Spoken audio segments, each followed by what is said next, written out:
All right, we're about to do the Spider-Man 3 live watch.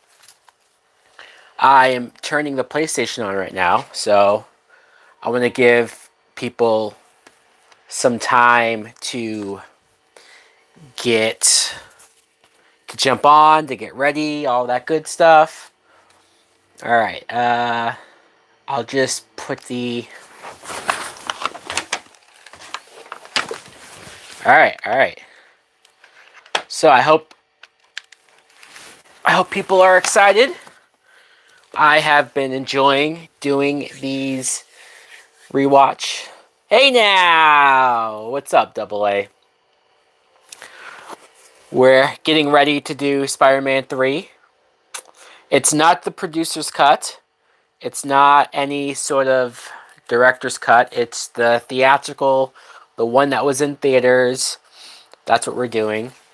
I gotta get certain things ready, like the subtitles, because the volume won't be that high on this. Alright, so let's go to subtitles and English. How's it going, Mike? Thanks for picking Friday night. Yes! So maybe Friday night should be the night to do the watch alongs. I don't know. We'll see what the turnout is, I guess. So, alright. I'm trying to think of how long should I wait? How long should I give people to jump in? Right now, I'm looking at the Blu-ray menu screen, and it's pretty cool just because they're showing several moments from the movie, but they're doing it in like a weird format. It's not just showing clips of the movie. It's very different. It's very cool. But yeah, I'm not gonna lie. It's Black Friday. Yes. I did not do that on purpose. But Black Suit Friday, that is the perfect scenario. Let's go. I like it. Black Suit Friday. Perfect Friday to do this. Just for the record, I will be drinking. I am drinking because it's Spider-Man. It's Spider-Man 3. I will be taking shots. So, yeah. I don't have specific times when I'm taking shots. I think it'll just be, I don't know. I was going to say whenever Toby says something stupid, but I'm going to be blacked out before the movie's over if I have that as the parameters. But I need to for this movie. Yeah. I hear that, man. All right, so I'm going to give maybe another minute and a half before I press play. Just so that, I don't want people to come in 10 minutes in and go, oh crap. Although they're going to have to say, oh crap, by then, right? So, all right. It's pretty exciting. It is. And this is the end of the trilogy. So, I started this Spider-Man rewatch, and it's so weird. At least we get to look at Bryce Dallas Howard. You know what? I always thought Bryce Dallas Howard was very pretty. I guess ever since this movie, she probably did something before this, but this is the first where I noticed her, knew her name, probably because she played Gwen Stacy. And then after this, I think she did Terminator Salvation, and then she was in 50-50, and obviously the Jurassic World movies, and now she directs some of the Star Wars Mandalorian episodes. So hey, I guess she's gonna be directing now. Who knows? But yeah, very cute, very cute. It's funny that Kirsten Dunst, who's a natural blonde, colors her hair red to play Mary Jane, and then Bryce Dallas Howard, who is naturally a redhead, colors her hair blonde to be Gwen Stacy for this. I don't know. I'm not the first person to point that out, but yeah, it's weird. All right, so I'm going to press play if you guys want to watch along with me. I'm going to press play in 3, 2, 1. All right. I see the PG-13 logo here. So the movie hasn't officially started just yet. We have the FBI anti-piracy warning. It's very important. They have to remind us how illegal it is to put shit online, even though people do it anyways. I'm not somebody who advocates that. But hey, I'm not going to be the one to stop it either, I guess, huh? All right, the following interviews and commentaries. I should listen to the commentary for this. I probably did listen to the commentary for this a long time ago. But the opening credits are, oh, you like my shirt? Thank you, Brie. Yes. I mean, I tried to pick the appropriate Spider-Man shirts for each movie, and this obviously makes the most sense. Sam Raimi loves hot women as extras. That's very true. The opening credits are very good. Right now, we're just passing the Columbia logo, and now this is the Marvel logo. Is this the first Spider-Man movie to have the Marvel logo? Fuck, I don't remember if Spider-Man 2 had that. But anyways, it's the first time I recognized it. Danny Elfman's score. We can't talk enough about how great Danny Elfman's score is. I still think of his score, his Spider-Man theme, when I think of Spider-Man. Like, at least how it sort of starts off. I think the first one did. Oh, okay. Well, then there you go. Now, this is cool. We're seeing actual pictures from the movies. The second movie's opening credits had drawings from a comic book artist.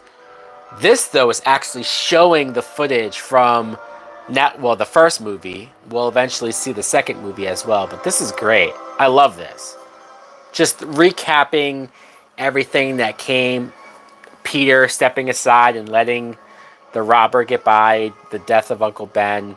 I also like how the background it's the webbing, but you're seeing black liquid going over the web. Obviously symbolic and very cool. There's Green Goblin. Harry Osborn seeing Peter and MJ. And then the death of Green Goblin, of course. That spills into the destruction of Harry and Peter's relationship, friendship. And now we're seeing Spider-Man 2 stuff. This is great, man. Man. If there's anything that makes me wish that we got a Spider-Man 4, it's seeing the opening credits. This movie had so much potential. It did. I was pretty goddamn hyped for Spider-Man 3. It was probably the first film where I was very much paying attention to trailers and all about trailers. And whenever I would catch a glimpse of like the TV spots on TV, I would stop everything and be like, wait, let me see if I can see another shot. And I feel like it's commonplace now to do that, right? Everybody pays attention to every TV spot and trailer, but this was the first one where I was very much focused on like every bit of footage I got to see. And yeah, I was excited for Venom. I was excited for Sandman. I was excited to see the Peter Parker Mary Jane relationship. And here we go. Directed by Sam Raimi. And we're seeing, what's your timestamp? Bree and I are watching along. Well, right now, shit. Okay, right now I am 3 minutes and 24 seconds in. So, and here you have the little kids who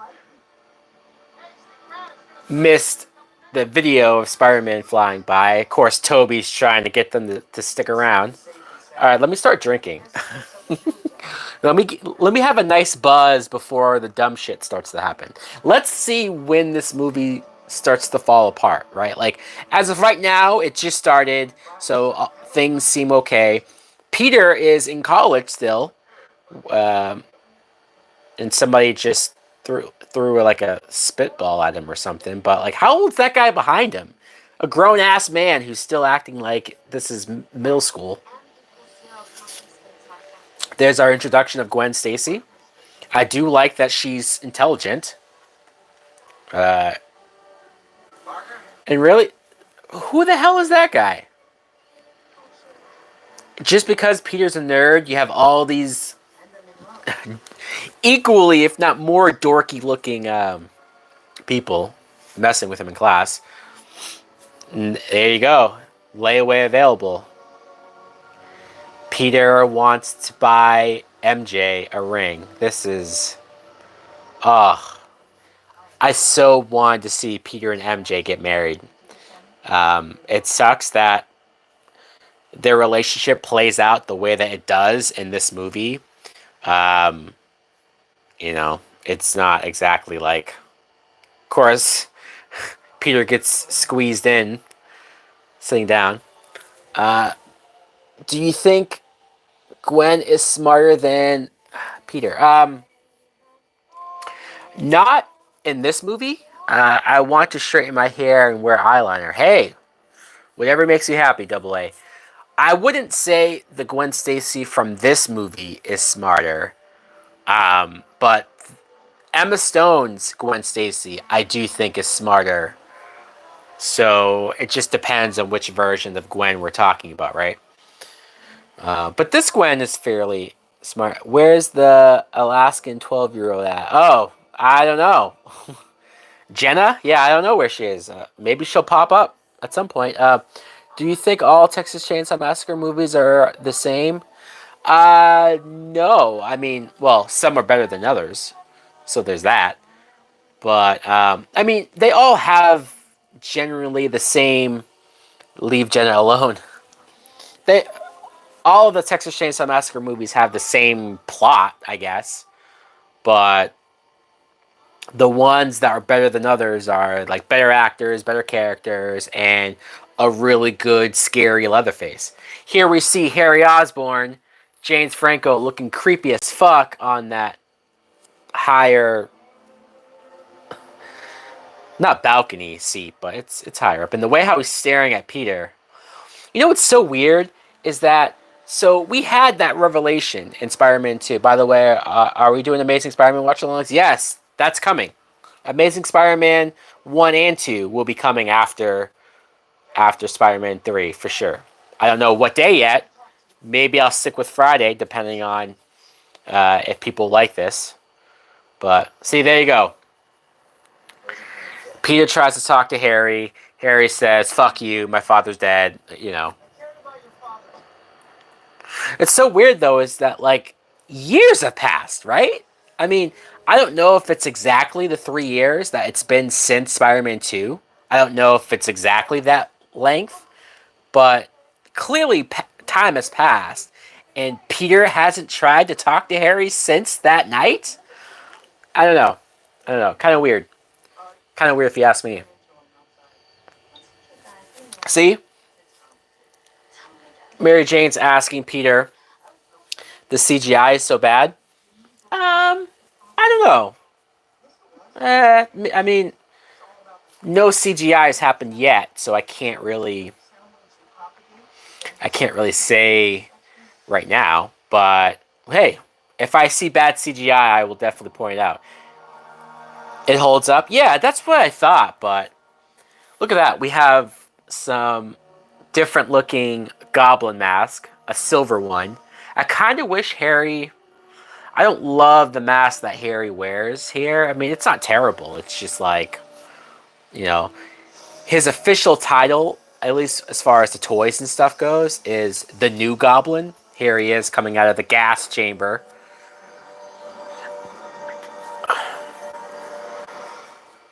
I personally think that this movie should have just been Harry Osborn as the villain and maybe Sandman. It's more like a visor. Yeah, yeah. I think it would be cool if maybe if the first time Harry attacks him. Yeah, me too. If the first time Harry attacks him, if he was wearing even that silver mask, because I thought that was interesting. Um, I do like this moment. See, I like when they're getting along. When MJ and Peter tell me you love me, this is very nice. This is like the only time where they're happy in this movie. I feel like from after this scene, they're just dicks to each other. Looks like a guy with glasses and a face mask. Hardly goblin. Yeah, right. I remember the toys of this movie. He was called New Goblin. And it was just like, well, besides the glider, what about him is a goblin? I don't know. Even if he had a different looking goblin mask, I feel like that would work just the same. I don't know. Maybe that's just me. I know some people just call Harry the Hobgoblin in this film, even though he's not the Hobgoblin, but I think people just want a Hobgoblin in a Spider-Man movie, so they just sort of settle for calling him Hobgoblin. All right, so the black symbiote has just landed in the park, conveniently right next to where Peter and MJ were, and the symbiote just attached itself to timestamp, please. Tyrone, you're killing me. It's 10:32 is my timestamp right now. Okay, so here we see Flint Marco, pre-Sandman. I guess he just broke out. No, don't worry about it. Don't worry about it. It's just I don't want to fuck up. I don't want to fuck up the controller. I don't want to like accidentally fuck up. Fuck everything up. But it's okay. You can ask. You can ask. So Flint Marco is. I guess he just broke out of prison. Still wearing his orange jumpsuit. And he's going to visit his daughter. I do like Thomas Hayden Church. Do you sympathize with Sandman? Perfect timing, Tyron, because I was just going to speak on this. I like Thomas Hayden Church as an actor, and because I've seen him in other stuff too. And I like his portrayal as Sandman, and obviously I think he looks great when he's wearing the traditional Sandman costume, and then when he becomes Sandman, and the effects for Sandman I think look good. I'd rather watch Spider-Man 3 over any of the Amazing Spider-Man movies. I think I agree with you, Double A. But, I hardly ever rewatch Amazing Spider-Man 1 and 2. Hardly ever. It's like I don't have a huge need to. So, back to Sandman. Do I sympathize with him? I mean, to a point, yeah. Personality-wise, he's clearly not an evil dude. He's not going out there saying, I'm going to destroy the city. I'm going to kill people. He's not doing any bad things on purpose. He's doing it for his daughter. His daughter's sick. They don't have money for her medicine. Blah, blah, blah. That's... Can't wait to see Venom and Spider-Man 3. Well, yeah. Okay. Be careful what you wish for. So, my whole thing, though, with Sandman is that his daughter being sick is not really... Yo, Jenna! Double A was just asking about you, so glad to see you've joined the stream. I don't fully give Sandman a pass because his daughter is sick. It does seem like he's using that as an excuse to break the law. It's like, okay, fine, you do have good motivations, but hey, what's up, Profess the Film Fan? Good to see you. It's good to see the usuals. We've created a bond between us. I feel like Bree loves Sandman. Okay, hey. I definitely don't dislike Sandman. See, here's a moment where he says, I'm not a bad person. I just had bad luck. He's definitely using that as an excuse. See, I do think that I don't fully give him a pass, though. Yes, he's, did he try to have a job? Here you go, Community. Peter is visiting Aunt May right now. We're seeing Aunt May our first time seeing her apartment. She doesn't have the house anymore. He's telling Aunt May that he's going to marry MJ. Um,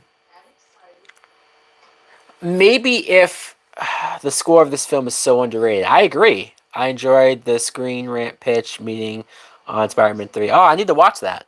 Eddie is just an evil Peter. Right. Right. I definitely feel like Eddie Brock is more of a I'm like Peter Parker, but I'm just a dick. Which is probably why they cast Topher Grace, you know? Even just appearance wise. Venom. Yeah. Well, Jenna's not a fan of Venom, at least in this movie, and I can't blame her. I was very excited. I was beyond excited to see Venom in this movie. In retrospect, I wouldn't have had Venom in this at all. I guess it's okay to have Eddie Brock here.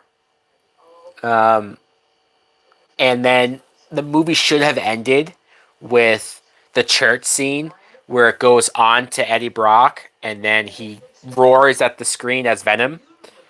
Um, Poor Topher, he should have turned down the role. Yeah, they should have made Flash Venom. Well, I think because this is the. Are you a fan of Jurassic Park? I'm a huge fan. You kidding me?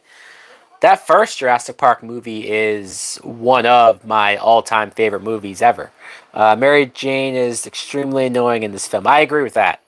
I agree with that. I loved Kirsten Dunst. Watch the other streams. I am praising Kirsten Dunst in both movies as Mary Jane. The second movie, I do say, hey, you know, she cheated on her man. She left him at the wedding day. So yeah, not the greatest character, but this movie, she's unbearable. Yeah, she's unbearable. It's weird because like I want to like Mary Jane simply because it's 3 movies of wanting these characters to get together. So you want them to be perfect, and I know every relationship isn't perfect. Believe me, it's not, but way better than the way how they are here. Um, do I not like Topher? I don't dislike Topher Grace in general as an actor. I just don't. I don't like him as Eddie Brock. I don't. That casting doesn't work for me. But I don't. I'm not against him. You know.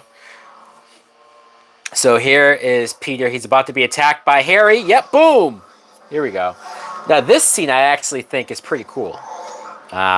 Once again, Peter and Peter versus Harry should have been like the main plot of this film, for sure. And Sandman could have been a guy who's out there. He has his own subplot. He has a couple of cool fight sequences with Spider-Man. Peter's struggling with the black suit stuff. I love this Aunt May. Me too. Me too. Rosemary Harris is not only is she a good Aunt May, but she's the most comic book accurate Aunt May that we've had. Now, as of right now, Peter does not know who this is, right? James Franco is great, but a weak goblin, or maybe he's supposed to be weak. Yeah, I don't know what they were going for. Maybe you could argue that because he's more inexperienced, because he's going after Peter strictly based off of anger and rage, he's not as tactical as Norman was. And this is the moment where Peter was trying to tell Harry that, like, I didn't kill your father, he killed himself. But, like, dude, 3 years too late. Hell, 5 years too late if we count the first movie. I don't know for sure if this movie, time frame wise, is 5 years since the first one. It's that for when the movies came out. But timeline wise in the story, I don't know. Peter kicked his ass twice and Eddie killed him. Yeah, Harry's a very underwhelming villain. And once again, I feel like they could have still had something here where you have this fight scene and Harry can be taken out, but just not Amnesia. The Amnesia shit was terrible. It was ridiculous. It was stupid. Oh, the wedding ring is falling. Oh, and I don't know if he got it. Did he get it? He did get it.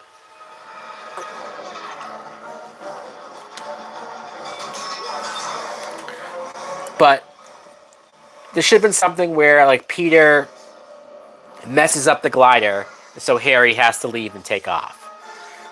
Giving Harry amnesia was the dumbest thing. I think that's where this movie starts to fall apart, is when Harry gets amnesia. And that's when I say, oh no, take a shot for Harry losing his memory. Alright. I'm with that. I'm down for that. I do think Harry losing his memory is the first strike on this film. You know, because I saw this in theaters and I remember going, what? Amnesia? Some people said the movie could have been better if Harry was the only villain, but I think, well, you can argue that, but think about it. The first Spider-Man movie had one villain, Norman Osborn. The second Spider-Man movie, which some people, including me, think it's the best Spider-Man movie of all time, and that only had one villain, Dr. Octopus. So I think if you had the right planning and the right writing, it could have been great. But I'm not so sure if Harry as the main villain is the most interesting thing. Like I do think including Sandman could work too, as far as having the spectacle, the big. Oh, he gets hit with the web, hits his head, and then hits his head again off of the fucking dumpster. The second is the greatest, yeah? Yeah. So I don't think having Harry as the only villain, I don't think that would have made it boring. I just feel like because it's the third movie, you want to have the spectacle, you know, you want to have the big Sandman action set pieces. So that's fine. I do like this moment where he's checking to see if Harry's dead, because it's like Harry's still his best friend, even though again, you didn't try hard enough to fucking talk to him. Like he waited for Harry to attack him before he said anything. Can't wait for the scene where Eddie sings like a little kid. Eddie sings like a little kid? Wow, I don't remember that. Huh, okay. Oh, it's the same shit. Vodka mixed with passion fruit and blood orange. So it's vodka, but like a fruitier version of it. Because straight vodka would just fucking destroy me. I am such a lightweight. I can't even pretend. Alright, so Harry was just in the hospital. So that was the first dumb moment of the movie. Maybe every dumb moment, I'll take a shot. Although, again, I don't know how many shots I have available for that. But, alright.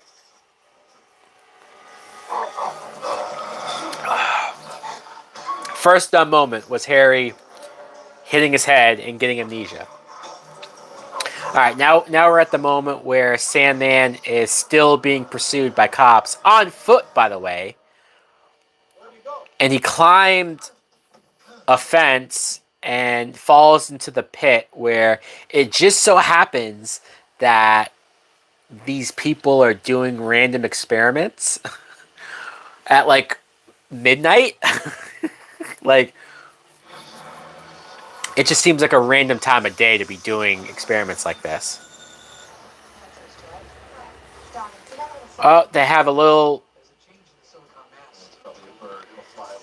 It's probably a bird. It will fly away. Dude, like, can we be a little more competent at your job? And when you see, look, how much does Flint Marko weigh? He does not weigh enough or more. There is just no way. Right, exactly. That's what I'm trying to say. There's no way the change in mass of his weight would make you think it's just a fucking bird. It's like, wait, no.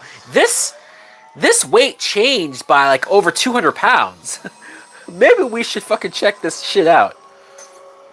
But all right, I do like this sequence of his DNA being changed into sand, I guess. It's a very cool effect. I think this effect very much holds up.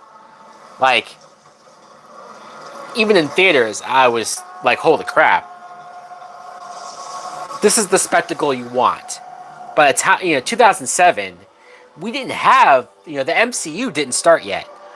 This whole scene, it's great. The CGI holds up well. I agree. I agree. This is a great transformation. And we're about to see. Oh, no. Okay. We're back at the hospital. All right.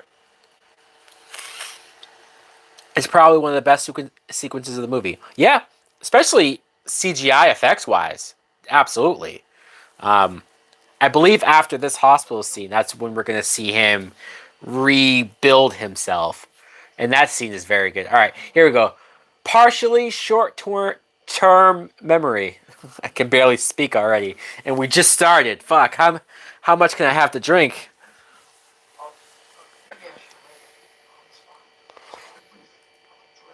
Yeah, maybe you shouldn't go in there because last time you saw each other, he was trying to kill you. Can you imagine if Peter walks in there and Harry's like, you fucking dick. But of course, who knows how far back Harry's memory goes? Can you imagine if he looks over and he's like, and he said, "Hey, buddy." So to Harry, he forgot that Spider-Man killed his father and that Peter is Spider-Man. I mean, so that means he lost years of his life. Which again, I don't know exactly if it has been 3 years or maybe it's just been 1 year. Either way, Tom Hardy is more comic accurate physically. Too bad they turned him into a complete good guy. Yeah, sure. Tom Hardy looks the part better than Topher Grace, but I think the way how Tom Hardy is written and portrayed, as goofy as it is, that's what I don't like. But that's just me.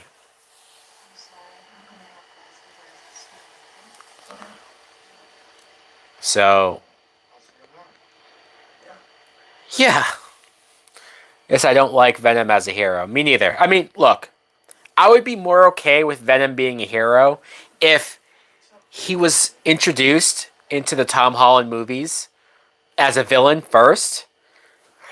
And if we had like maybe 2 or 3 movies of Venom as a villain, and then he turned to be a good guy.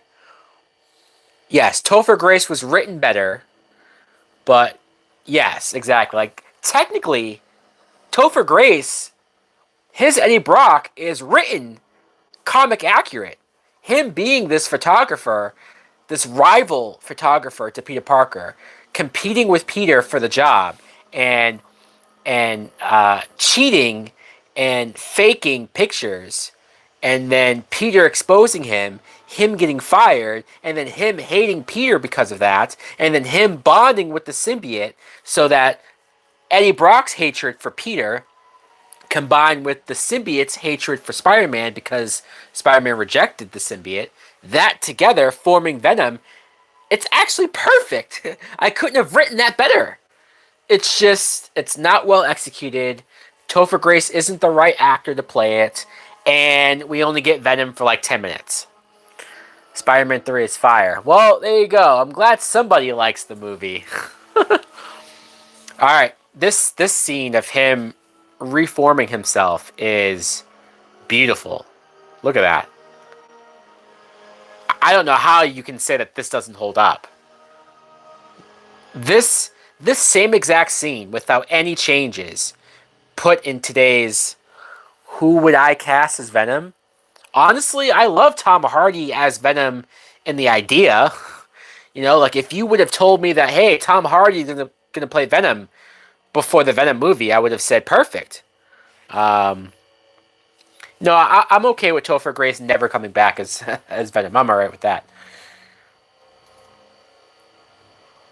But yeah, and then here you have the moment where he sees the pendant of his daughter, and that's going to be his sole motivation. Like this scene where he can't grab it at first, and he gets angry, and that forces him to like focus and actually form his hand to pick it up. I love that. Hardy wasn't a big name in 2007. Oh, okay. So, right. No, he wasn't. So you're talking about an actor from 2007 who I would cast? Fuck, I don't know. I don't know. That's tough. Um, I mean, there'd have to be somebody out there who wasn't well known, but just looked the part, right? And could perform it fairly well. The score is great. Yeah. I believe it's still Danny Elfman, right? Uh,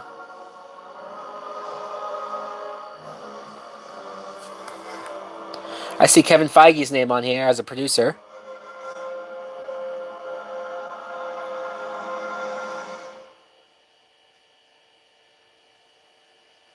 Oh.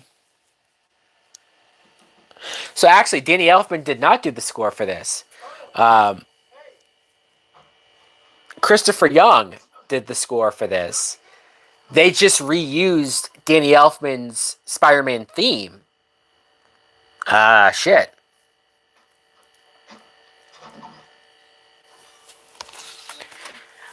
I know I did hear that Danny Elfman had a huge falling out with Sam Raimi. The two of them butted heads a lot during the making of Spider-Man 2. So maybe that's why he didn't come back. That's all right. So here's the first moment when MJ is going to be a bitch to Peter Parker.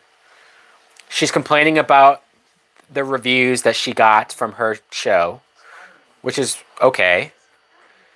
And all Peter said was like, hey, Spider-Man gets attacked by the news and by the Daily Bugle all the time, right? This is how I deal with it.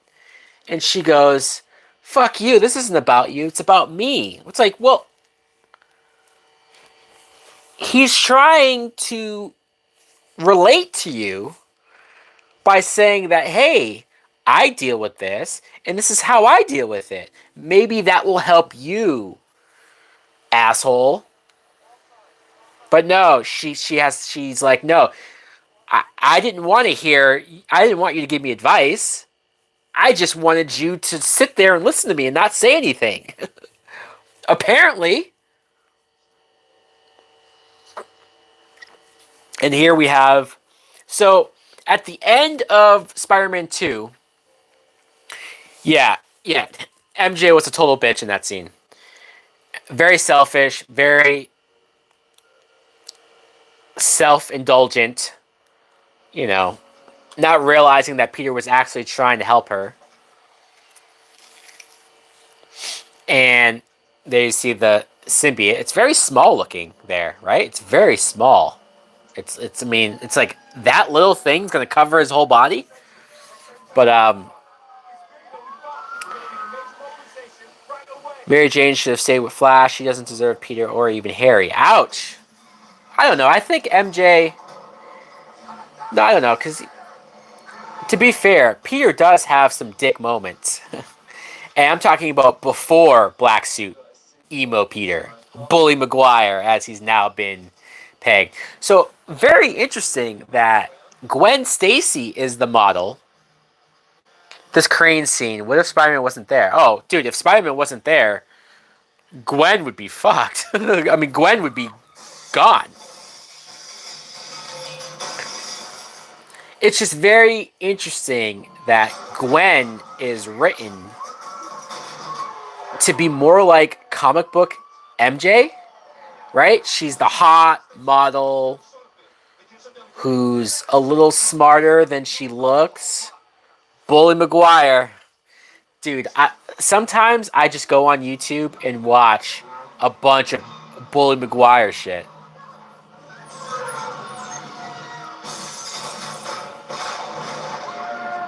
Like, how the hell did this happen? This crane.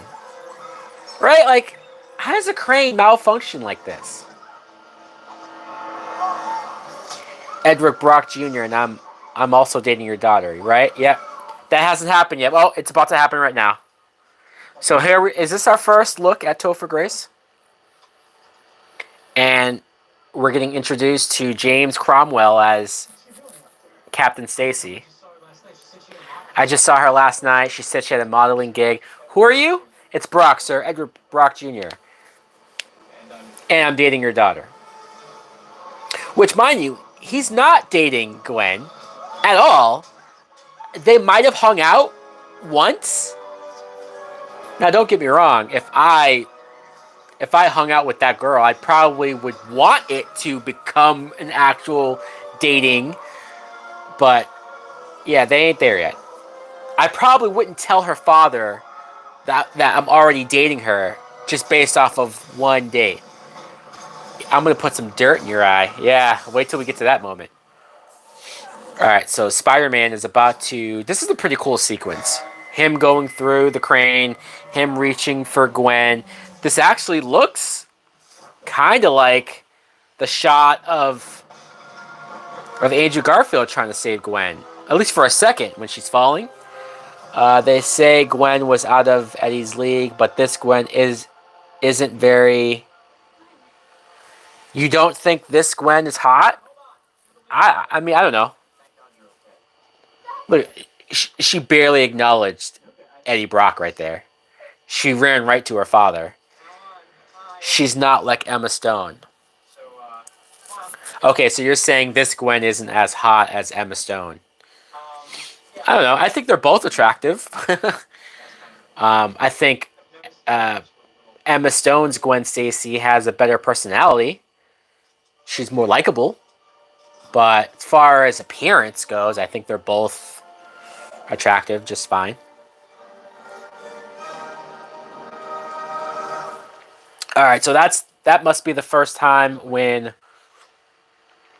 Gwen develops a liking to Spider-Man. Anytime J.K. Simmons is on screen as J. Jonah Jameson, I don't care what's happening. I'm in a better mood. Imagine if Ashton Kutcher or Danny Masterson from... Oh, God. No. No. Definitely not. Especially not Danny after the shit he's doing right now. Yeah. J. Jonah Jameson... This whole bit of, like, why is the buzzer that Betty Brant is talking to him, why is it shaking his death so... Like, it's so goofy, but it's funny to me. I think it's because of J.K. Simmons, like, him reacting to it. And then this moment when he's waiting and he's trying to tell her. Drink plenty of water. Now, she did that to be a dick. Oh, Wilmer Valderrama? No, yeah, no thank you. Okay, so Eddie Brock is hitting on Betty Brant. I don't know. It's just... Topher Grace is so douchey looking. Which is fine, I guess. But this isn't how I picture Eddie Brock. But it's fine. Look, it's fine. I'm not going to be too hung up on Topher Grace as Eddie Brock. Right? Because if they had gotten Venom more right, then I would probably forgive the casting of Topher Grace a lot more. And also, to be fair, it's not Topher Grace's fault. He was cast to do a job, right? Can't blame him. Betty Brant is fine as fuck. Well, you're not wrong there. Elizabeth Banks is attractive. And I assume she's not dating anybody. At least we don't know. So him hitting on her is, you know... I don't think he's crossed that Me Too line just yet, right? I do like seeing Peter and Eddie compete for the staff position. I mean, you would think, though, Peter's been working there for years. he'd be first in line, and he has direct access to Spider-Man.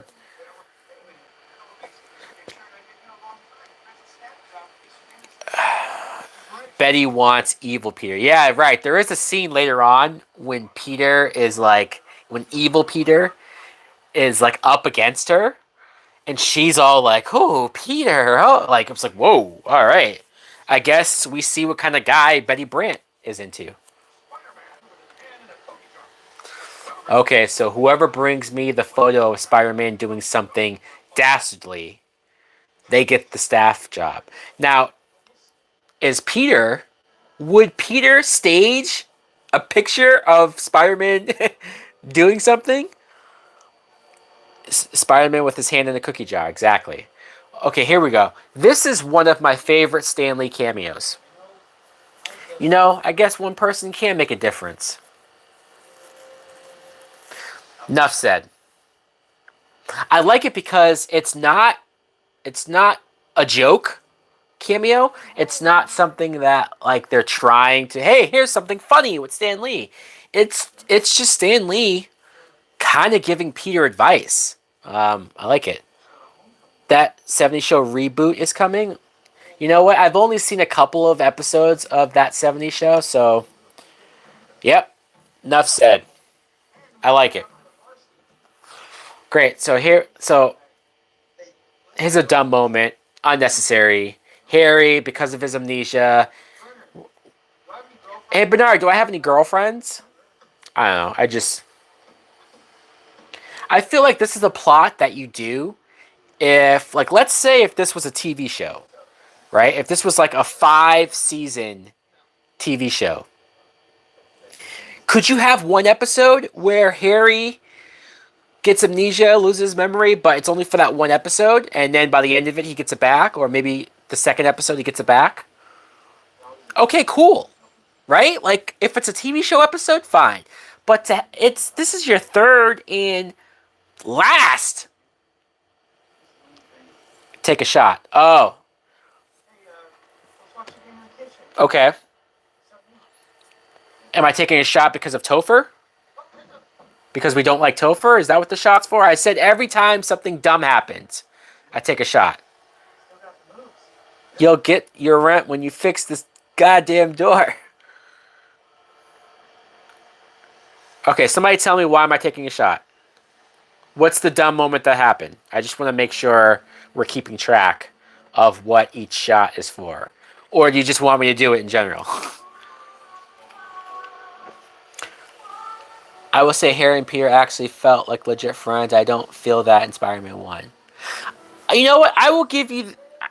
That's a good point. As much as I don't like Harry having amnesia, that scene of them hanging out did feel more like them as friends than anything in Spider-Man 1. That's a great point. Quiet Crease? Am I saying that right? That's a great point. It's a shot for poor MJ. Okay, you know what? For MJ being a dick, I'll take a shot for MJ just completely dogging on Peter. All right. Fair point. And also MJ just found out that she was fired from the play in a really shitty way. She showed up and somebody already had her part. Uh, Arnold Schwarzenegger? Yeah, I guess so. You know what? At first I was like, what? Okay, this moment of MJ coming out and people clapping, and she's like, "Oh, are the claps for me? Oh, thank you." And then she realizes that no, they're for Spider-Man, and now she's mad. It's like, no, this isn't what I wanted. MJ isn't supposed to be this selfish. Why is MJ jealous of Spider-Man? This is stupid. The whole point. All right, hold on.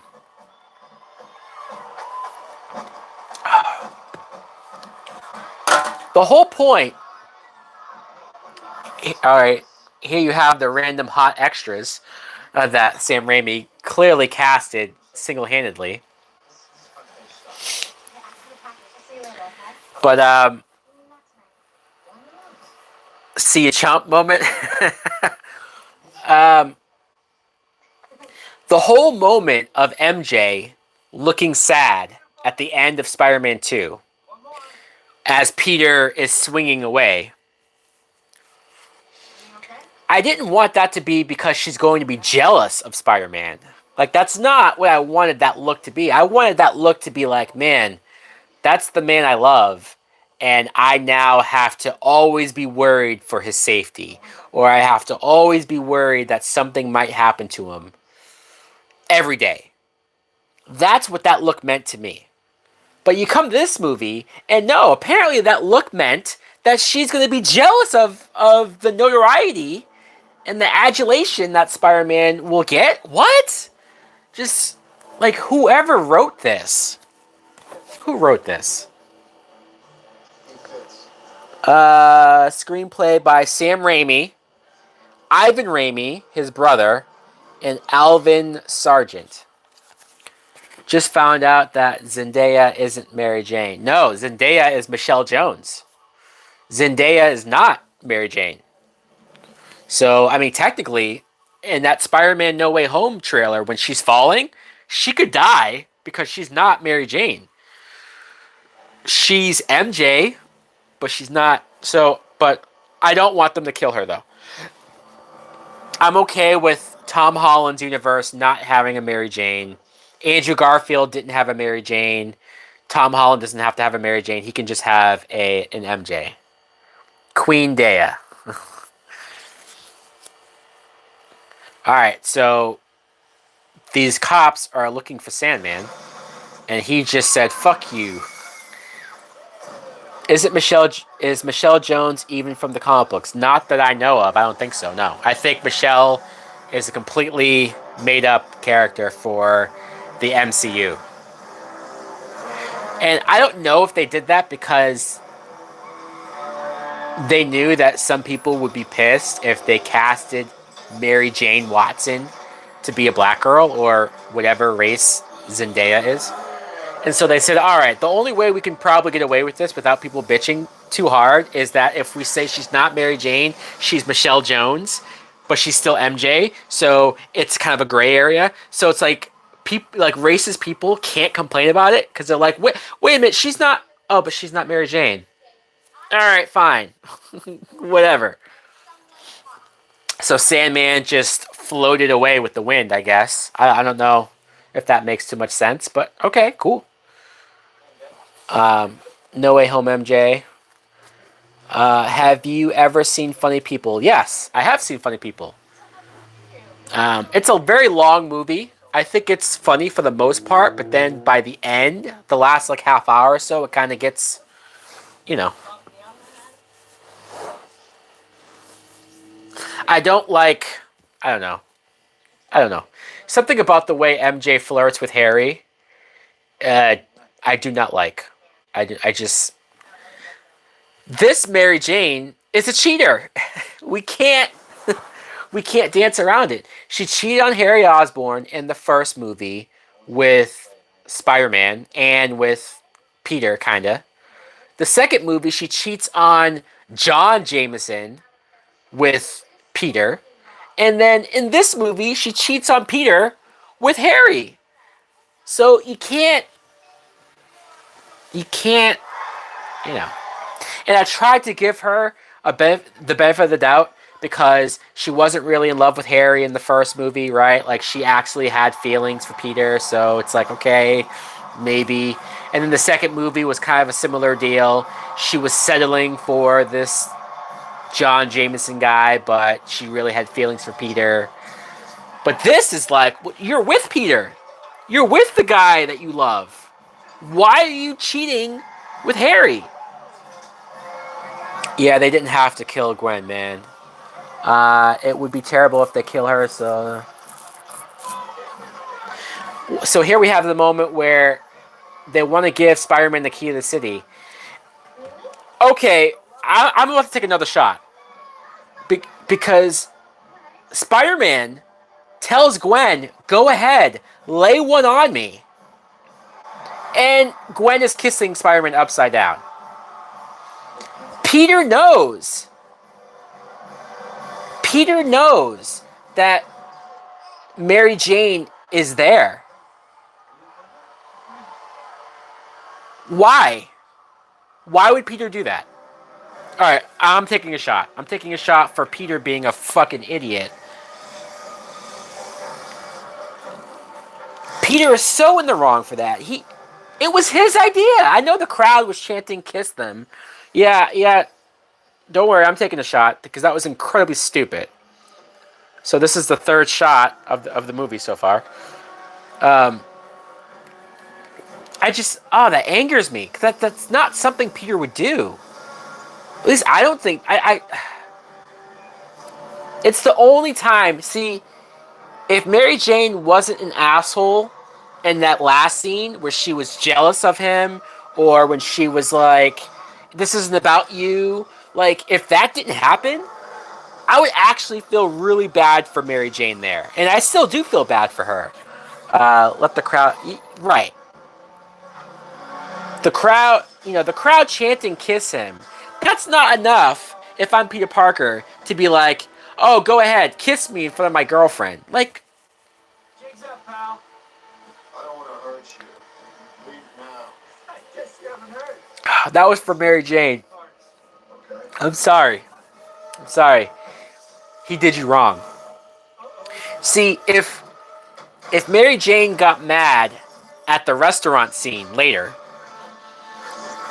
because of the kiss, and because she meets Gwen and she's like, "What the hell? Like you tutor her? You're in class with her? You guys are this close and you've never mentioned her, and yet you kissed her in front of me?" That at least would make sense. It does taste strong. That at least would make sense for why MJ storms off from the restaurant, gets mad. At least that would make sense. It still doesn't make sense for Peter to be an idiot. You know what they should have done is they should have waited. See, I'm going to play the part of let's rewrite this movie. They should have saved that scene. Do you think she was pissed about it being the iconic kiss? Well, even if he wasn't upside down and he kissed her, it's fucked up. It's fucked up if he kisses her or not. Like kissing her in front of Mary Jane is wrong. But yes, the fact that it was the upside down kiss, it was their first kiss. You know, that was their first kiss, and it's the iconic kiss from the first movie. Sure, Sandman is a dark and evil Ant-Man. If you think about it, Sandman is an evil Ant-Man. Is he? There you go. Spidey scores. Baby Yoda. Oh yeah, thank you. Yes, Grogu. His name's Grogu.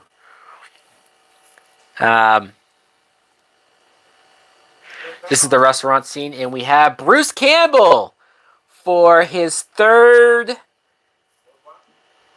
cameo, and this might be my favorite cameo of Bruce Campbell. He should have hugged. Yes, I agree. Or I mean, he could have shook her hand. Like the kiss was unnecessary. This might be my favorite Bruce Campbell cameo. Between the French accent, yes. Between the French accent and between the fact that he's actually trying to help Peter. I do like how he calls him Peter Pecker. That is what I said. Pecker. He's making fun of... Hello. I do like that he's trying to help Peter. You know, the first movie, I guess he wasn't that much of a dick to him. He just didn't call him the human spider like Peter wanted. He actually gave him a better name, Spider-Man. The second movie, though, he's a dick to Peter. This movie, I don't know.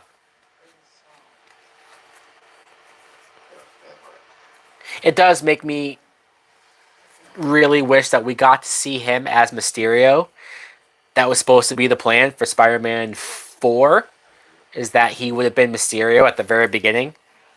I would have very much enjoyed that. That would have been great. You know, would that have meant that all of these characters are the same people? I don't know.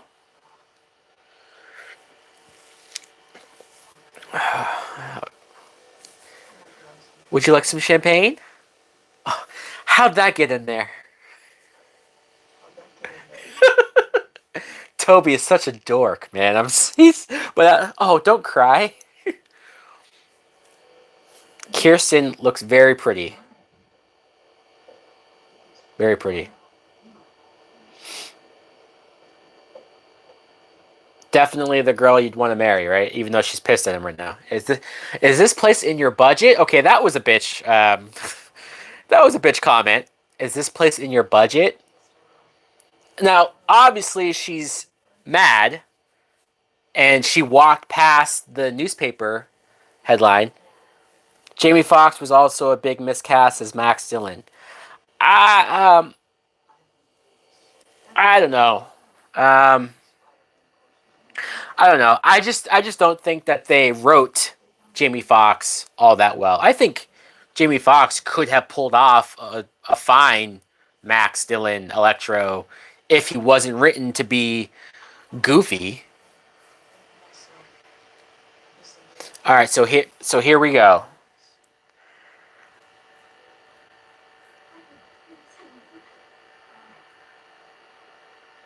The way MJ was looking at Peter when he was talking himself up, there was something about the way Peter was talking about himself that did seem a little too egotistical. Um, but again, it's only playing that way because she's angry. And Gwen is my lab partner. Why is Gwen touching his shoulder? Like, I don't know. Pete, if you got my kiss of Spider-Man, could you bring it to class? I think that's when Peter should have realized, oh, fuck. Like, he doesn't even realize or figure out how that would hurt her. He doesn't even realize it until she says it. Yeah, Gwen was way too touchy-feely there. Way too flirty.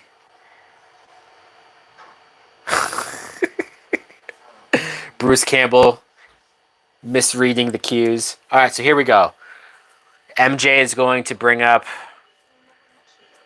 He never mentioned Gwen. She's your lab partner. You saved her life. And Peter, I will say this, Toby, his acting is actually pretty good because he has this look on his face where he has no idea. He looks completely caught off guard. He's like, what? Like he's just now realizing not only is she mad, but she has a reason to be mad. She has a good reason to be mad. And then when you kissed her,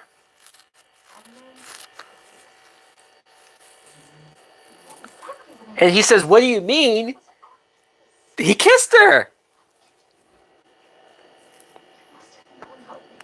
I don't think Mary Jane was.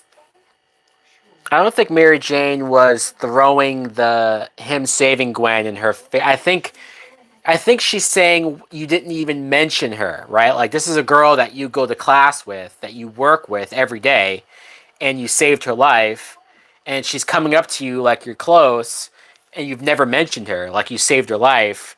I think she's just saying like, well, why haven't you mentioned her in any of these times? Now the problem is that when Peter does talk about being Spider-Man, she says, "Stop talking about yourself." So it's like, well, which is it? Do you want him to talk about himself and stuff, or do you not? Now she leaves, and he doesn't get to propose to her. That sucks. I was about 17 when I saw this movie in the theater, and I was very emotionally.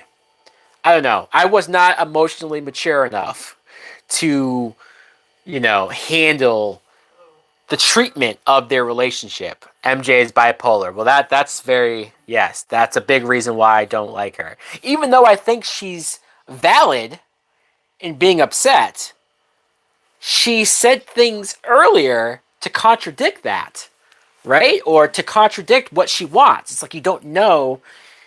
And here's a moment when she's sitting there listening to his voicemail. And then, of course, when she goes to pick it up, that's when he hangs up. And he thinks it's her calling back, but it's not her calling back. She should have called him back.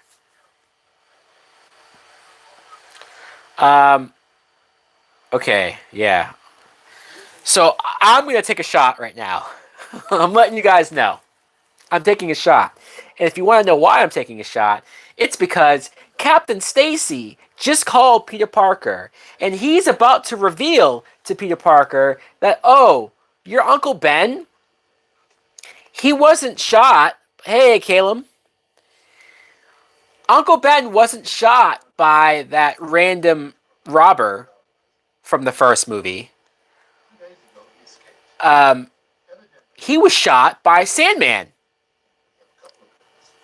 What the fuck?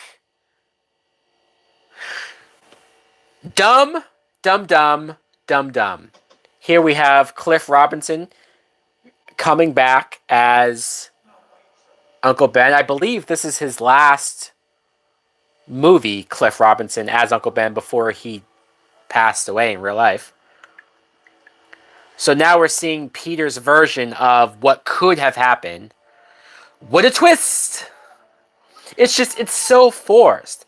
It's such a forced way to get Peter to hate Sandman. Or to make it personal. And it just... R.I.P. Cliff Robinson, yep.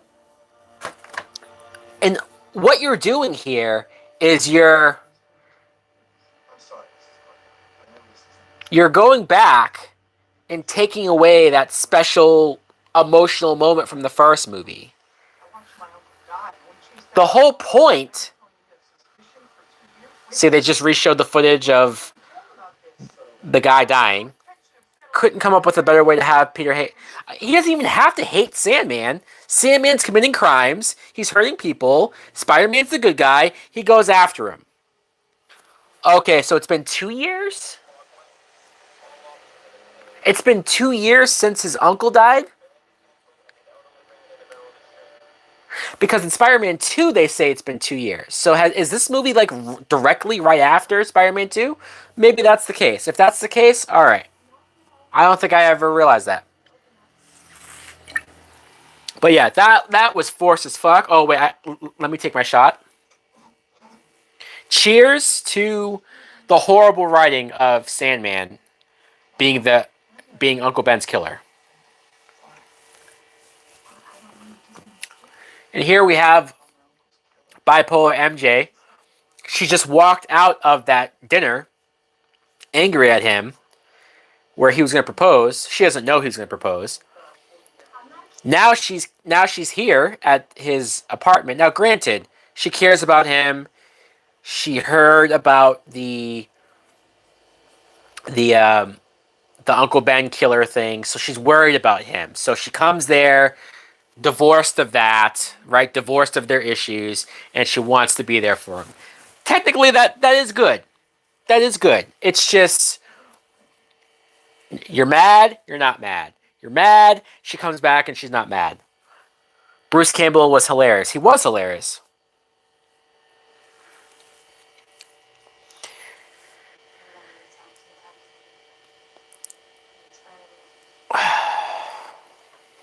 I do like how Peter's door, you have to like shimmy it to open it. It's a very awkward every time he tries to open it, or she just did.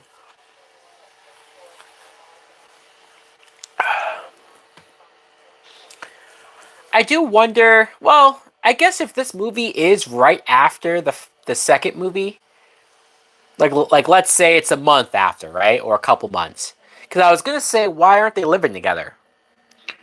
Hey, Shadow Bear, what's up, man? What a toxic relationship. Yeah.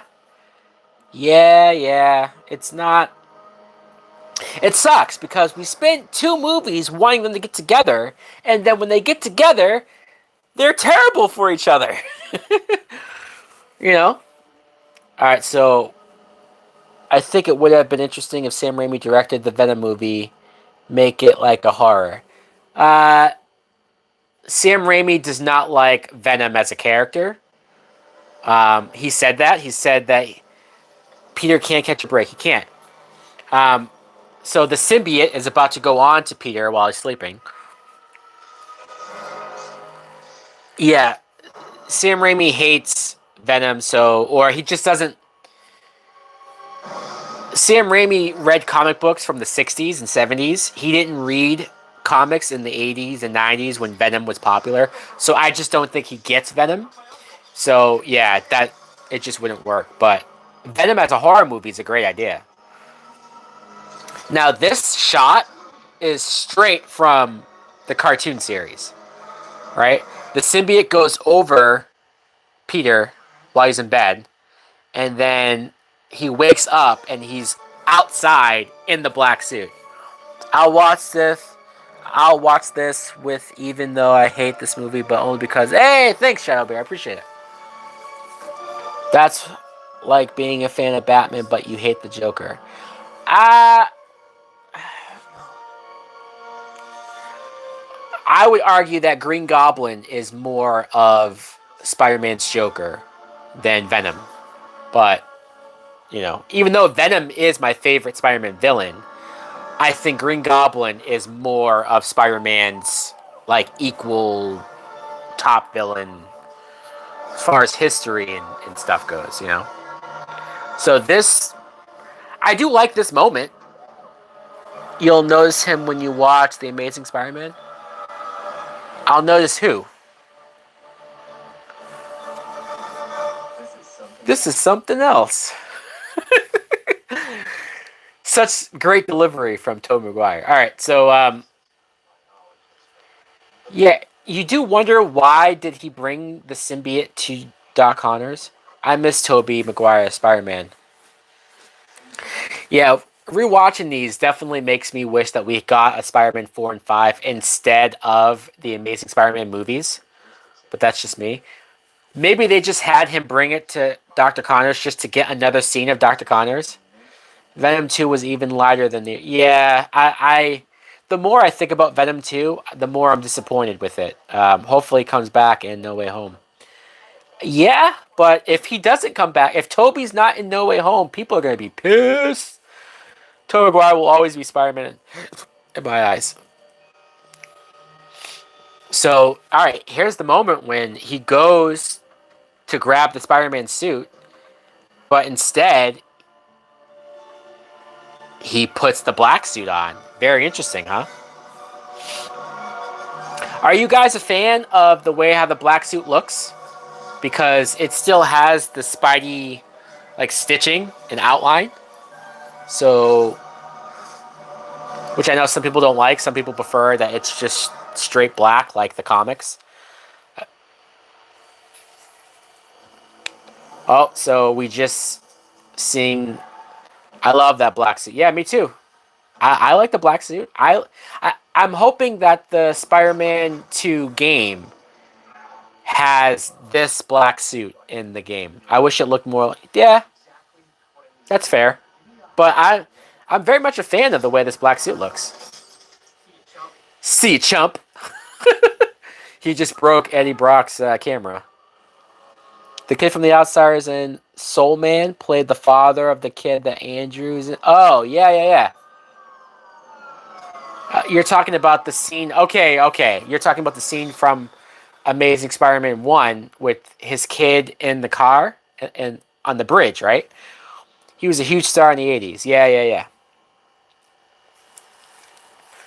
I do like this shot of Sandman turning around, looking back. Bryce Dallas Howard as Gwen is pretty great. I don't mind her as Gwen. I mean,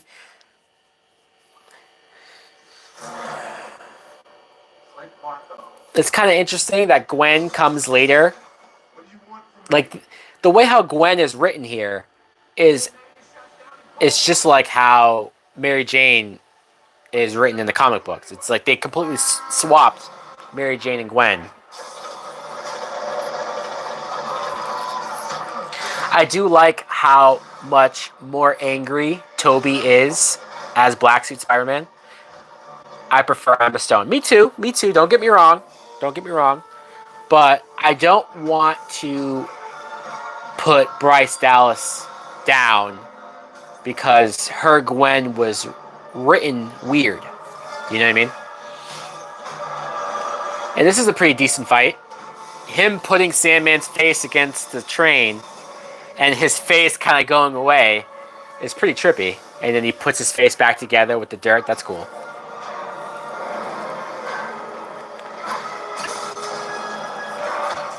Have you seen Brothers starring Tobey Maguire and Jake Gyllenhaal? Yes, I have. That's a fucked up movie.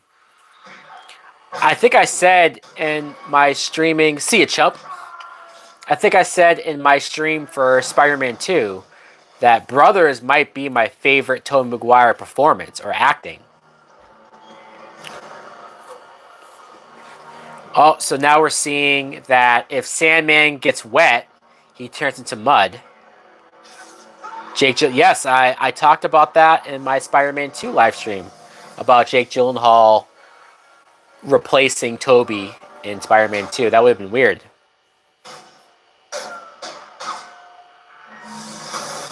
Good riddance. Yep, we're about to see that. The water completely engulfing Sandman. And when I saw this in the theater, I thought they killed him. I thought this was legit. It's kind of horrifying to see him, his mud form. Good riddance. Have you seen the Death Wish or Dirty Harry movies?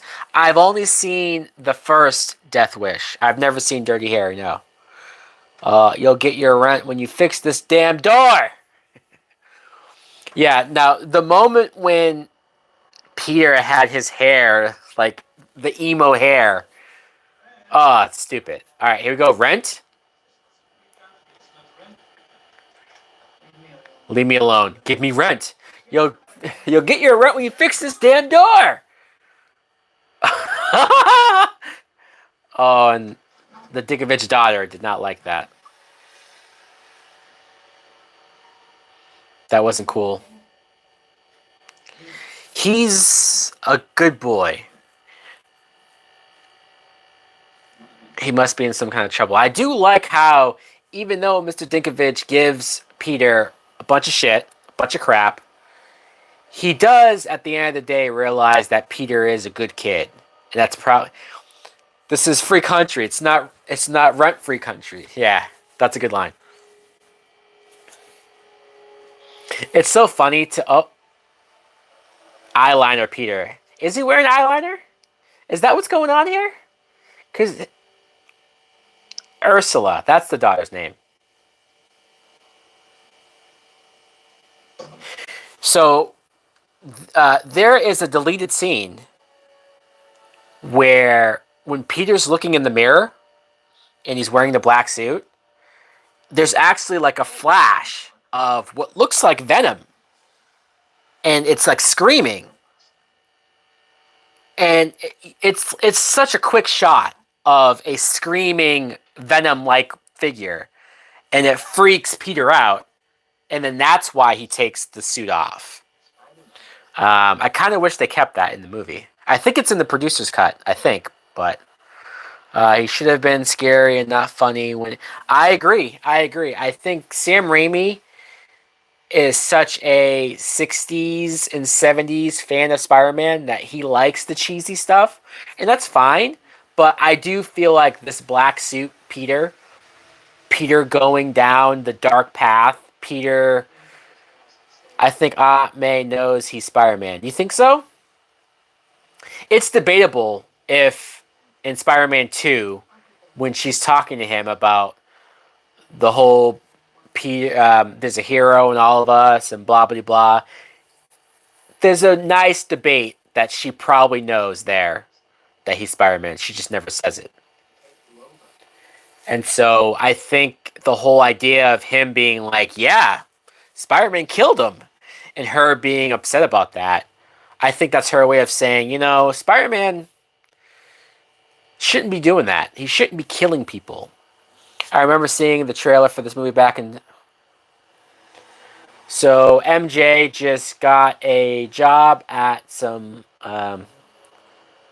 jazz place. Oh, we'll see this place again. We're not done seeing that. Waitress, singer wanted, and the sign's taken down. Which I guess is similar to the waitressing gig that she had in Spider-Man 1 that she was very embarrassed about. And I guess MJ's whole thing is that she doesn't like that she's not a star, right? She doesn't like that she's not famous. She doesn't like that she's not. And look it, she she had her phone on Peter Parker's name, and she called Harry instead. I'm sorry, but not cool. She's basically telling Peter to never kill again, considering she. Yes, exactly. That's definitely how that scene plays. I don't like this. I don't like this. She used to date Harry.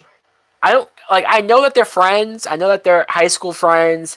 I know. I know. I know. But yeah, MJ. Have you seen The Last American Virgin? Maybe the most real. I've never seen that. I've heard of it, but no. I think Peter is Peter about to call MJ here. Did you know that James Franco was going to play Peter Parker? Well, I heard that he auditioned for it, but yeah. Well, hey, Mr. Dinkovich. This is where Peter will apologize. Shouldn't have yelled at you about that damn door! Doesn't MJ realize she could just take a picture with Spider-Man and have it posted on the newspapers? Huh. I mean, why would MJ take a picture with Spider-Man? To get famous? You're a good woman. I'm a good man. Hmm? Such great advice.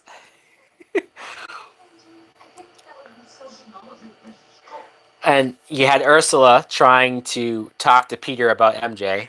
You should call her. See, I like the fact that even though Ursula, she's, she opened the door to say bye to him. She is a very cute girl. I like her. Um, Even though Ursula has a crush on Peter, clearly she has a crush on Peter. She's telling him to call MJ because she knows how much Peter loves MJ. If that's not a great girl, Ursula, I almost feel like Peter should be with Ursula. I know that she likes Peter, but she knows how much Peter loves MJ. So it's like, well, I'm not going to try to like break them up, right? I'm gonna tell him to be happy. Go make yourself happy. Go call the girl you're in love with. She's too good of a girl. All right. So here we have a scene of MJ dancing with Harry while they're cooking. They're dancing to the twist. I've heard that Elizabeth Banks was supposed to play Mary, but thought she was too old for the character. I think I did hear that too. That's why she got the Betty Brant role. Yeah, do the twist. I don't know. I don't like this scene. I don't. This is very cringe. I want to say the only reason why this scene is here is because they're trying to show you how much fun MJ's having with Harry as opposed to the fun she hasn't been having with Peter. And so that's supposed to be the explanation for why she fucking kisses him. Bullshit. Yeah, this is bad. This is bad. And now he's showing her old 12th grade plays that he wrote. He wrote her a play. Like, this is so wrong. And I know Harry had amnesia. Ursula is the best girl. Don't marry Peter. Yeah, yeah. Here we go. Here's the moment where they kiss. Fuck you both. Fuck you, MJ. Fuck you. I was so angry the first time I saw this. I was so fucking angry.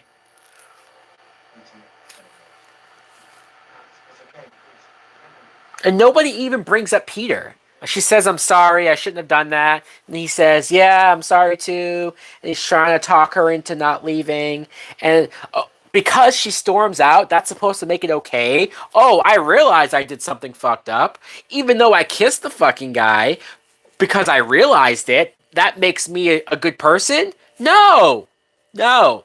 The second that it was getting there, she should have stopped and said, all right, I was just looking for a friend. I was just looking. I like. You should have had Harry go to kiss her, and she stops him and says, "Whoa, whoa," or maybe Harry like grabs her and forces a kiss on her. Now I know that looks bad. All right, here you have where Harry, avenge me. He's having his memory come back to him. My father, he died, right? Yeah. The way how that's cut together, because Peter did not say that. Like, that was a different time that Peter said yeah. Or he was saying yeah to something else. But he's now remembering it like Peter's an asshole. Yeah, I killed him. And there you have Willem Dafoe. Now, is he seeing his father because of the gas, the goblin gas? Or is Harry just fucking crazy now? First, we attack his heart. Which, that's the same thing that evil Norman told Norman. So, this is so weird. So, Mary Jane just leaves hanging out with Harry. She kisses him.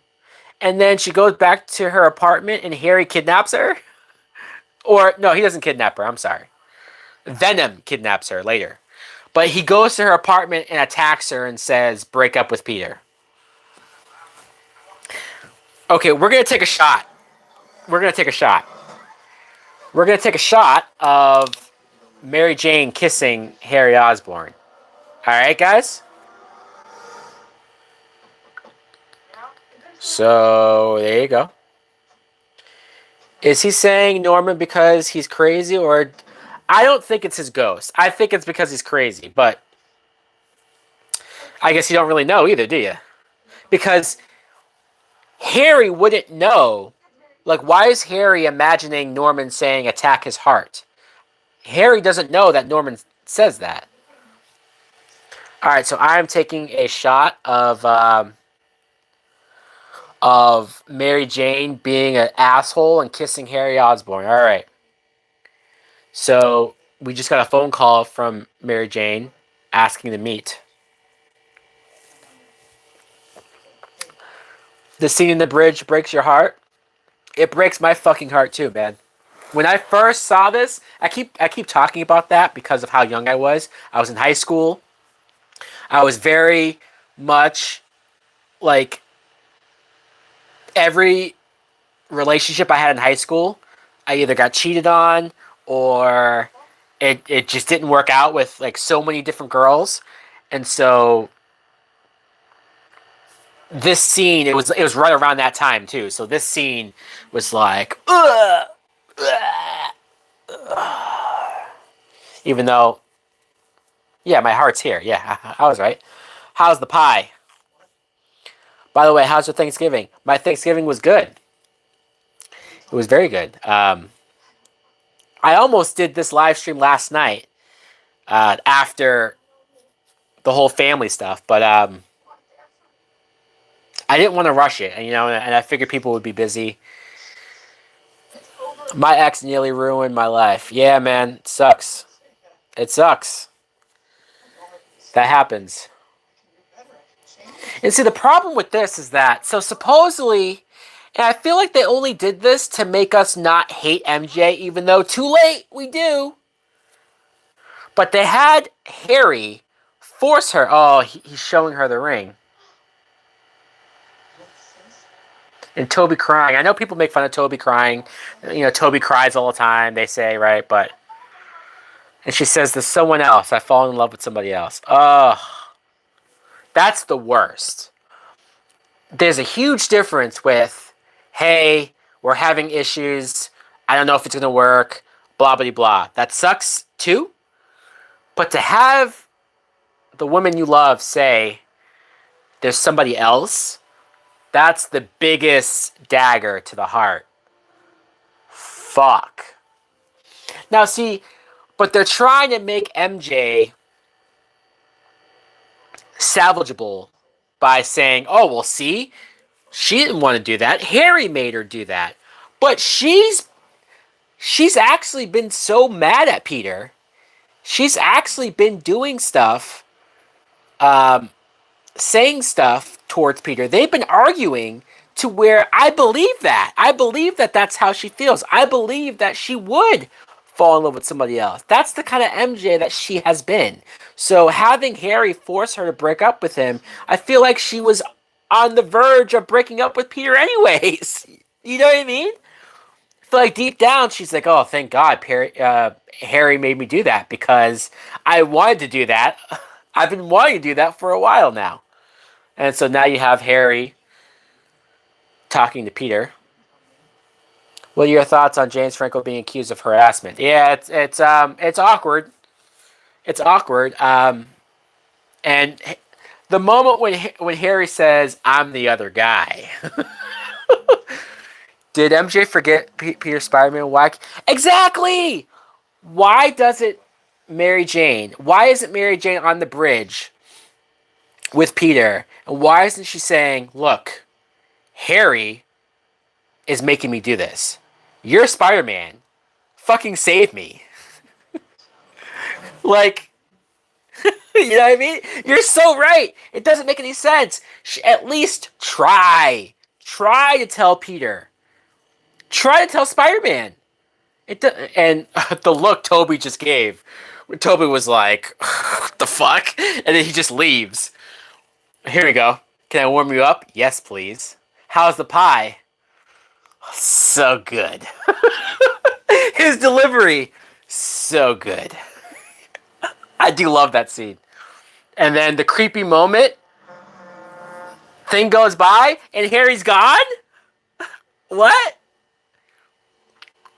So Harry just disappears?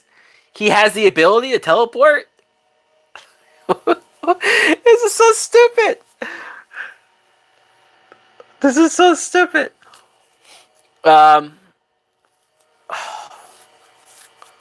Although, I do wish that if Harry was the main villain of this movie, I wish we got more moments like that. I wish we got more moments of Harry just being a fucking dick. You know? Like that moment with the waitress where he's like, so good. You know what I mean? Like,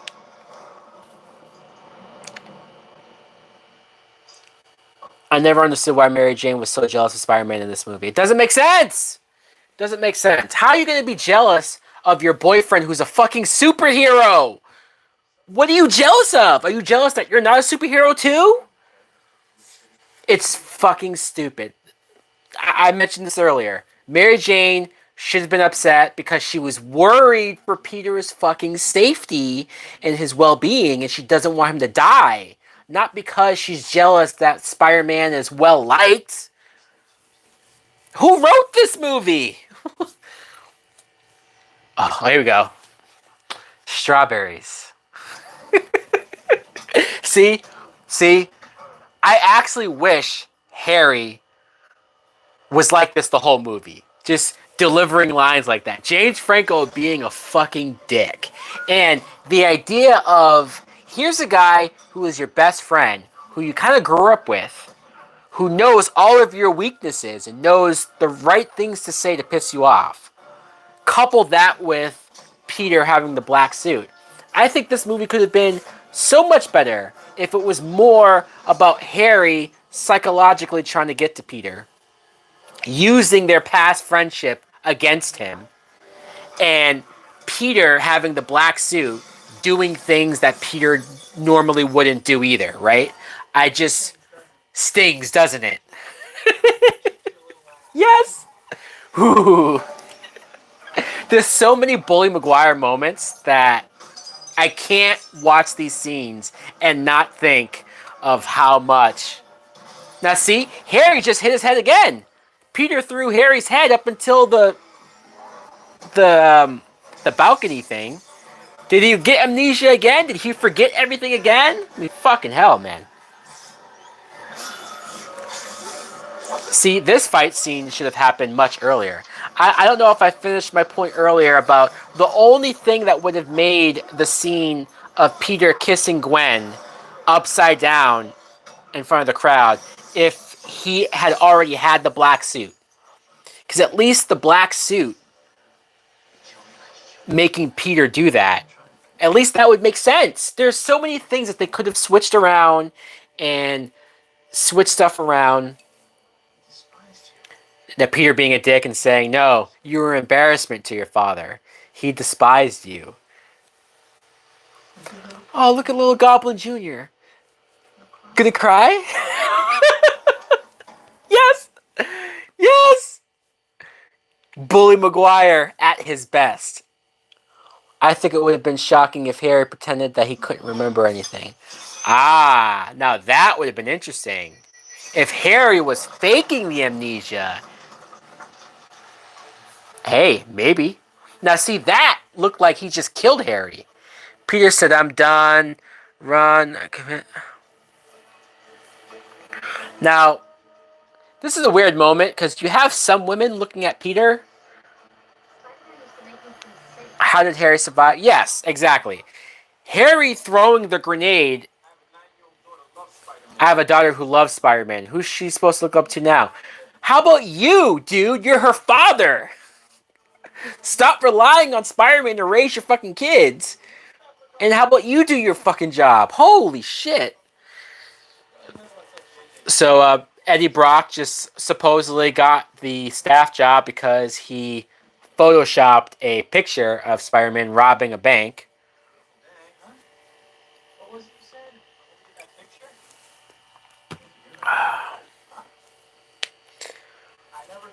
I never thought he would do that. I do like this moment.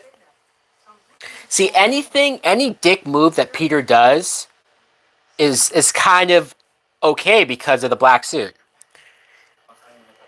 He doesn't feel bad for almost killing his longtime friend or I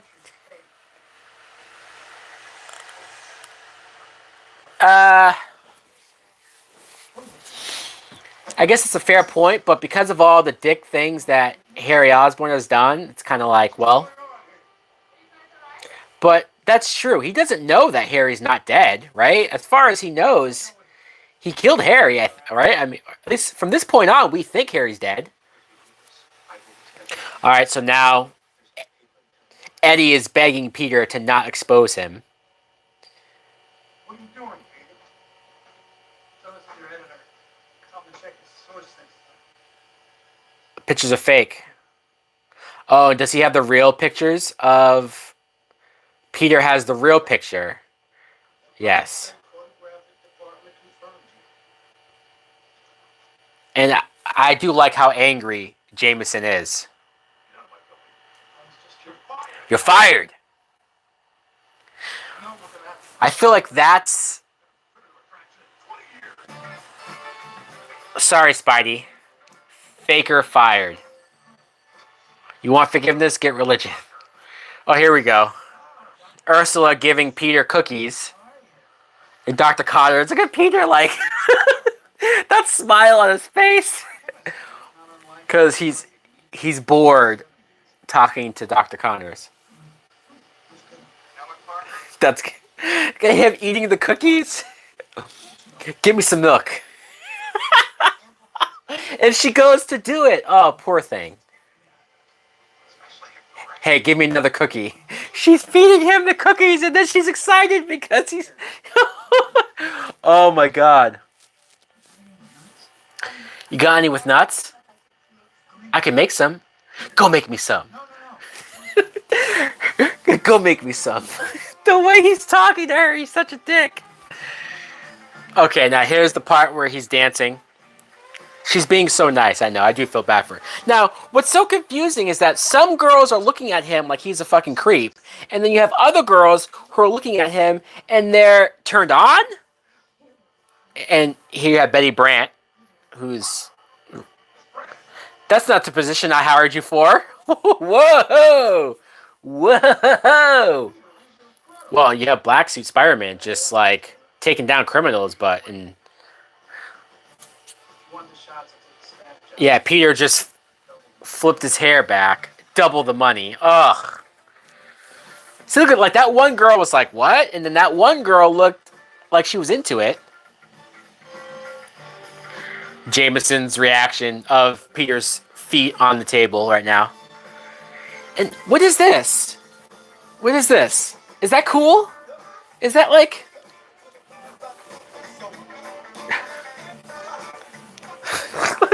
What is this? Oh man. Oh boy, this is so cringe. And then you have him with his new black on black outfit. And he does the dancing, the clapping. Oh my god. Oh my god. Oh my god. I don't know if I should take a shot during this, because, like, maybe it's because I'm drinking, because I'm actually kind of enjoying it, but, like, it's bad. It's bad. It's definitely bad. I'm not defending it. I'm not defending it. It's bad. But I think I'm a little tipsy right now because I was not angry like I have been in the past. It's so... You know what? Bully Maguire... Bully Maguire has been a big thing lately. So maybe that's also why I'm a little more forgiving of that goofy shit that we just saw, because it has created some great memes and videos.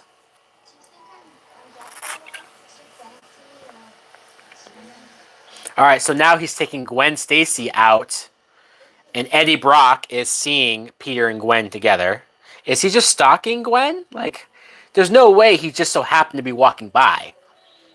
But Eddie Brock hating Peter for getting him fired, for ruining his reputation, and now for stealing, not his girl, but for stealing the girl that he liked. I think it's perfectly valid for Eddie Brock to be mad. Find us some shade. Thanks, Hot Legs. And then this waitress actually seems like she's into it. Find us some shade. All right, people are saying I should take a shot. All right, so we will say this. This shot is for black suited Spider-Man not being treated seriously, right? Because even though I can laugh now, and I could laugh and I could say, wow, this is great, but more in an ironic way, more of a cringy way, like it's funny because it's bad. I can do that now. But I will say that ultimately this should have been treated a lot more serious, you know. Shot. Black suit Spider-Man. Oh, in this scene.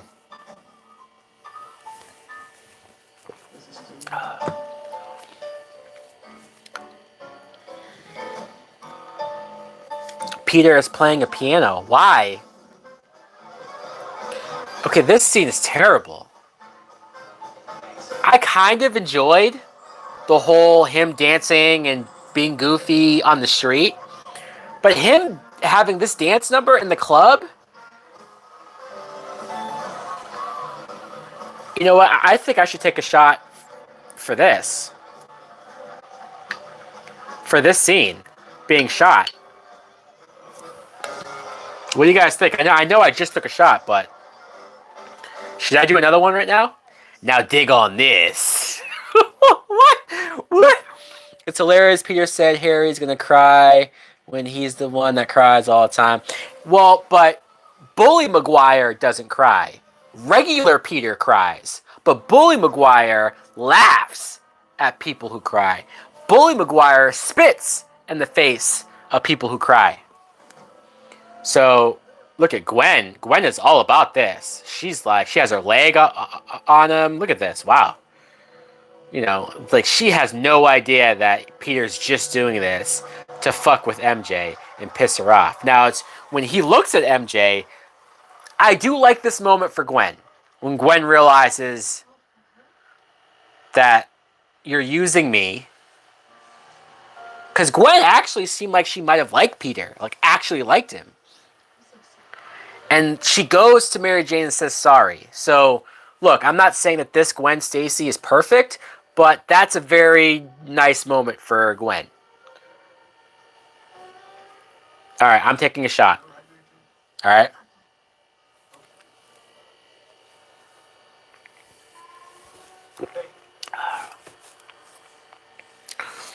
I'm taking a shot because that dance scene was terrible.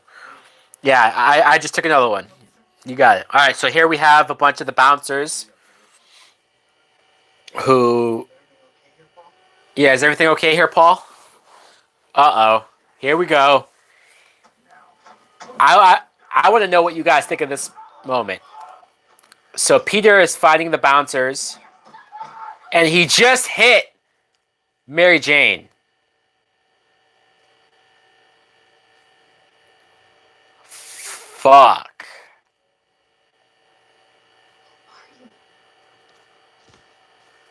I don't know. I'm not gonna lie, I just got chills. I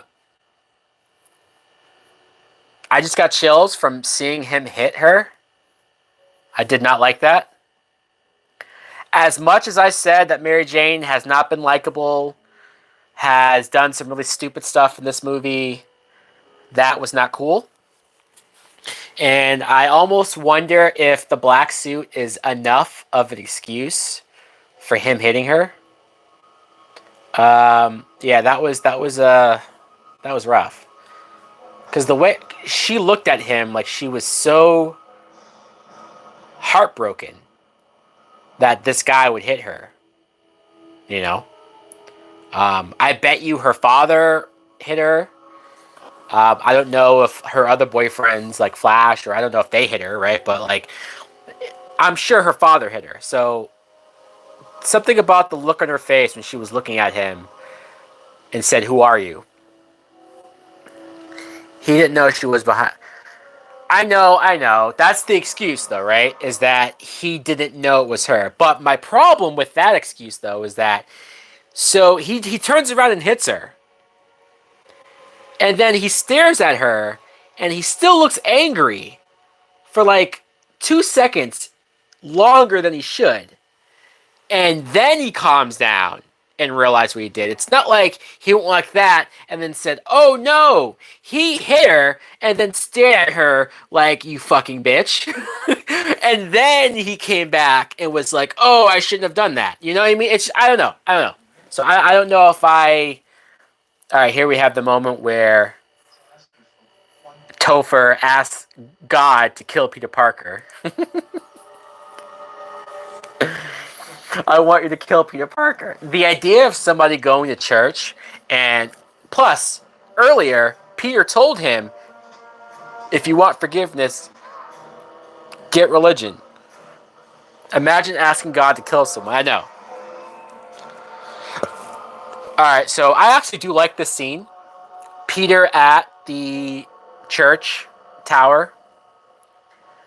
Was there beef that I mean, hey, I'm sure Eddie Brock is not the first person to go to church and ask God to kill somebody. And hey, who knows? For all we know, maybe God did it. We don't know. Hey, back in the day, God was a very vengeful person, right? That moment was great. I like when he comes to his senses. I didn't mind her getting hit. Damn! You didn't mind her getting hit? I do like how hard it is for him to get the symbiote off. Like, the symbiote really does not want to come off. It's like sticking onto him and latching onto him. Like, no, I don't want this. But he wants it. And the symbiote senses somebody else who hates Peter as much as the symbiote hates Peter for rejecting him. That's why I like the symbiote and Eddie Brock coming together. That's why the symbiote and Eddie Brock are perfect for each other. Not the bullshit in the Venom movie where they're both losers. This being the reason they both hate Peter, and then that quick roar at the screen. I do like that. In a very different movie, that could have been the end shot of the film. Him coming at the screen with the Venom face, that could have been the cliffhanger. And then Spider-Man 4, boom, Venom is the villain. It was a great scene, just wish they...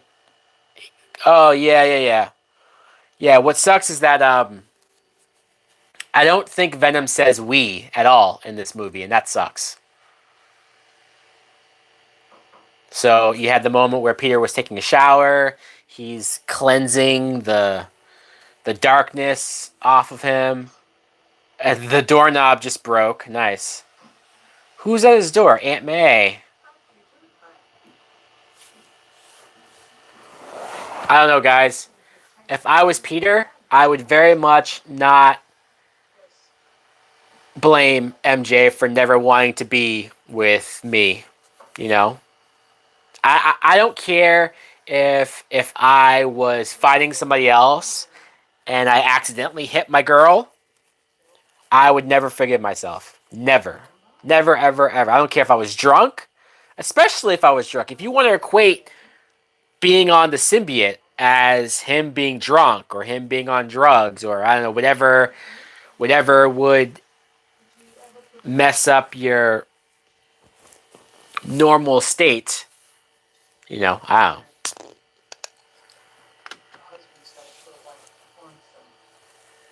Husband's got to put a wife before himself.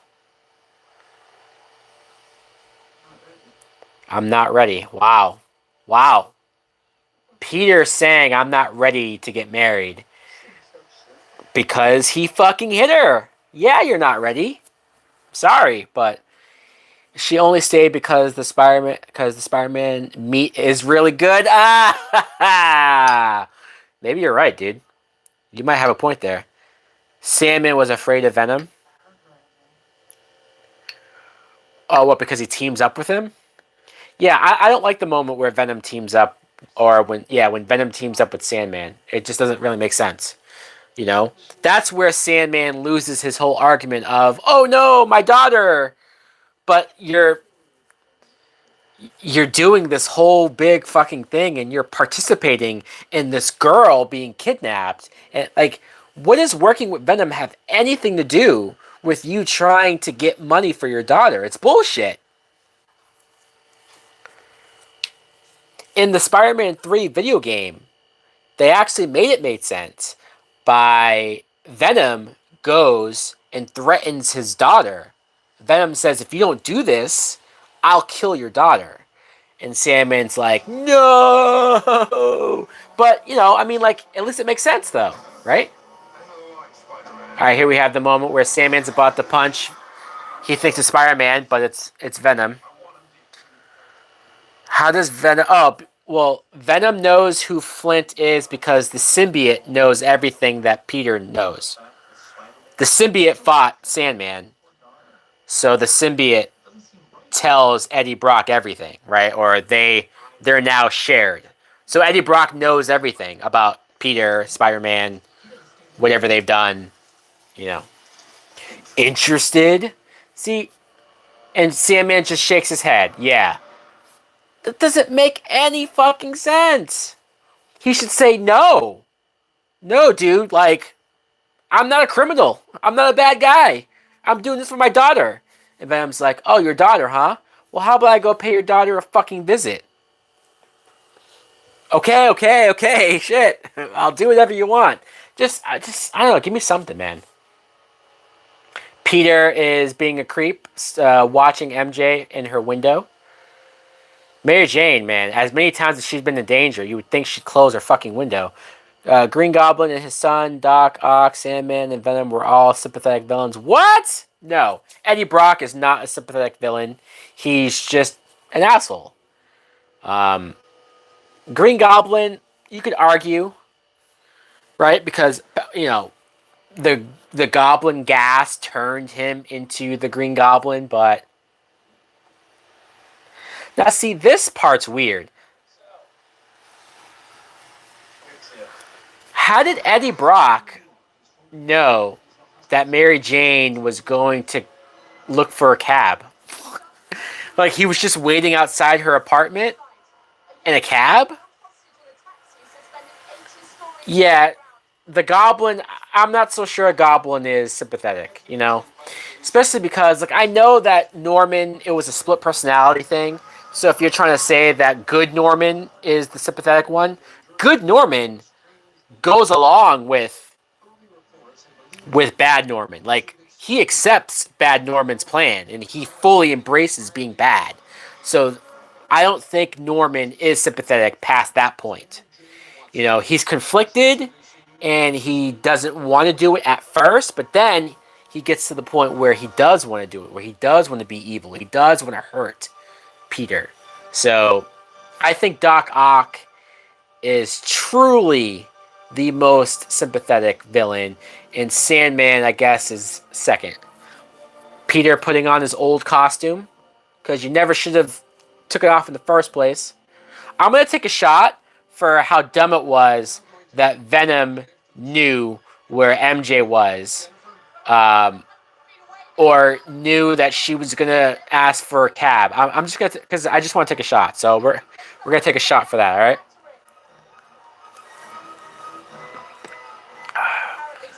Spider-Man, stop us if you can. So they have MJ webbed up there because, you know, originally that was supposed to be Gwen Stacy. I don't know how many people know this. Gwen Stacy was supposed to be the person that Eddie Brock kidnapped, which actually would make more sense as far as Eddie Brock knowing where to go after Gwen, being angry at Gwen as well because he's like, "Oh, you were gonna date Peter instead of me? Fuck you, right?" So he kidnaps Gwen. But I guess Sam Raimi at the last minute said, no, it should be Mary Jane because Mary Jane is the main girl, the main love, and so they switched it. Yeah, I think Gwen would have made more sense story wise. Um, yeah, exactly. Um, so now we're seeing Harry Osborn's face. It's all fucked up. I can't even say it's burnt because it looks like it's like cracked, right? Like it doesn't look like it's been burnt. I mean, maybe, but it looks like it. His face looks like it was burnt like a year ago. You know what I mean? Peter wouldn't care for Gwen. Of course, Peter would care for Gwen. Um, Peter, well, Peter's already saved Gwen. Peter was good friends with Gwen, and Peter would blame himself for Eddie going after Gwen because Peter took Gwen out on a date for selfish reasons to make MJ jealous, and that date made Eddie want to go after Gwen. So yes, no, Peter would definitely go after Gwen. And yes, Venom should be bigger than okay, we can't talk past this scene. Bernard, the butler, is just now telling Harry that your father killed himself and that Spider-Man didn't do it. Where the fuck have you been, Bernard? Where have you been? This fucking guy. If he doesn't deserve to be fired, that is some old bullshit. Oh, yes, Harry, your father. Like, if I was Harry, I would have been like, Bernard, where the fuck have you been? You've been seeing me tripping balls for the last couple years, being alone, not speaking to Peter, acting crazy, talking to myself in the mirror, and you're not gonna, like, tell me the deal until now? Bullshit. It doesn't make any sense. There's no explanation that anybody can. You know what? Shot. Here's a shot for Bernard for being the worst butler ever. Dave Franco as another goblin would be hilarious. Fuck you, Bernard.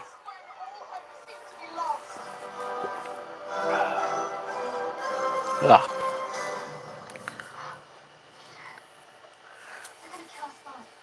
gonna get you out of this.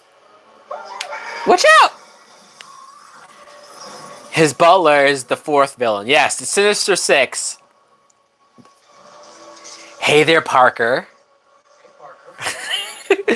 Hey, Parker, with his fucking sharp teeth and what the fuck?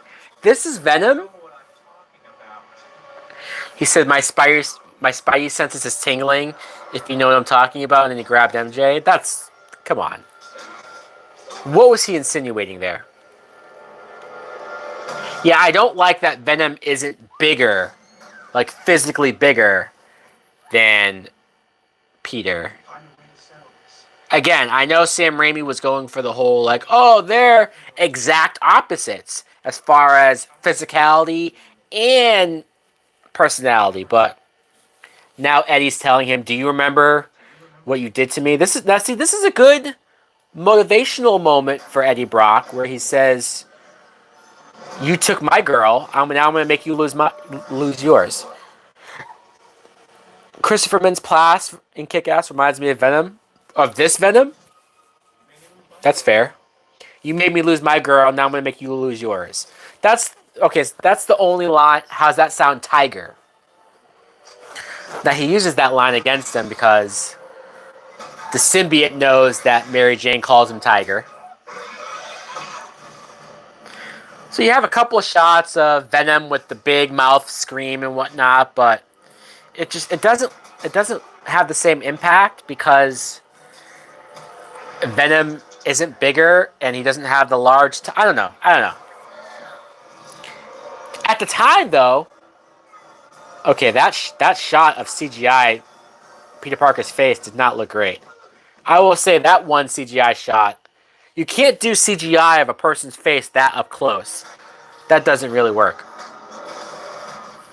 Oh, here we have the Jurassic Park moment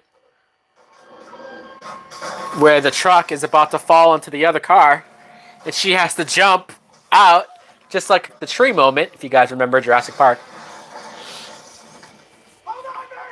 Hold on, Mary Jane!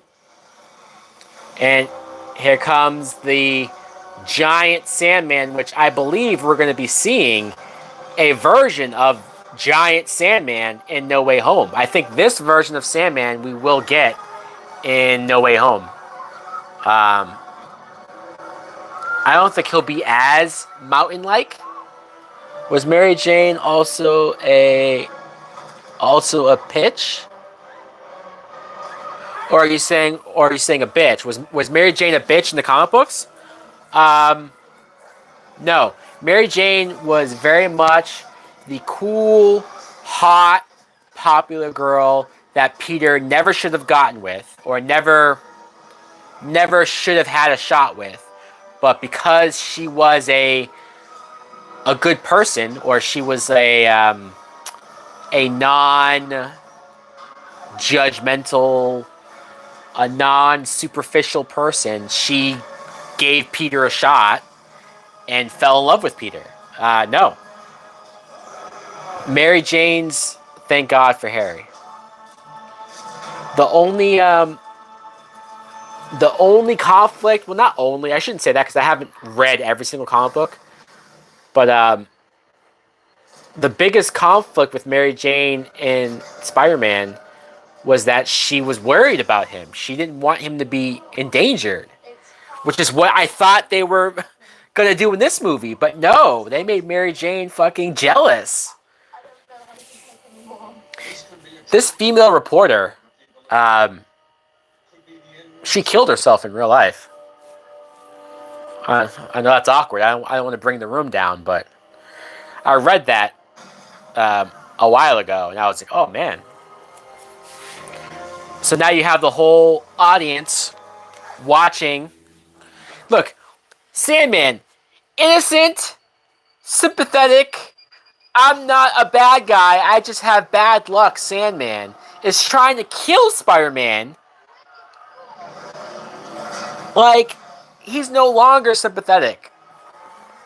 He just tried to kill Spider-Man. in a very violent way. And Harry Osborn shows up here.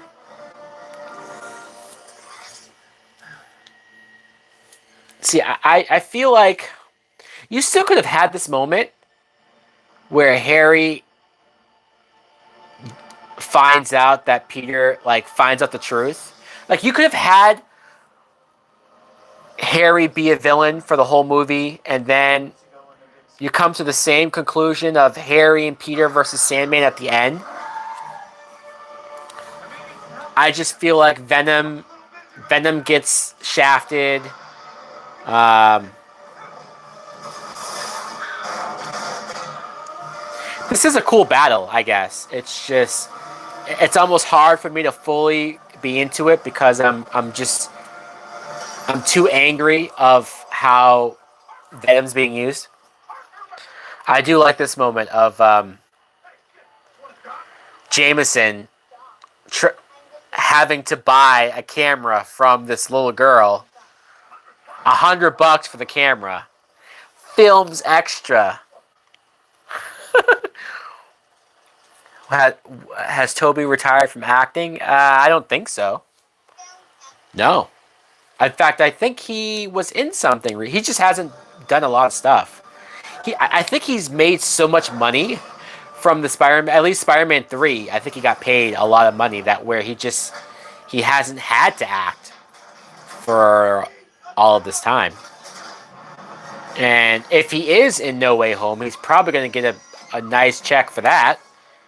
And who knows? Maybe we'll get a Spider-Man 4.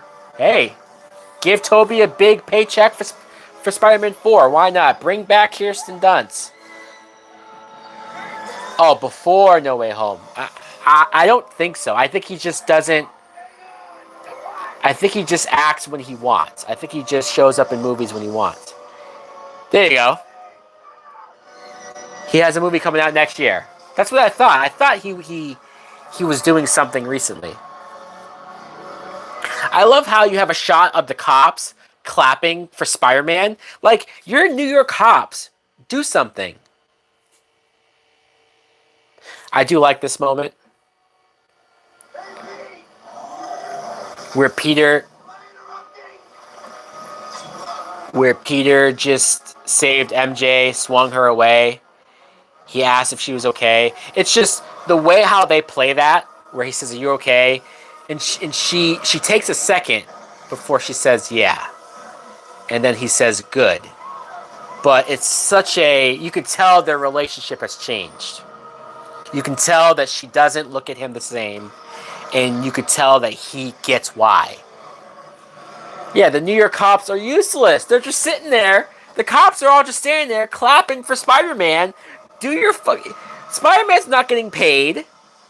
You guys are getting paid. Bullshit.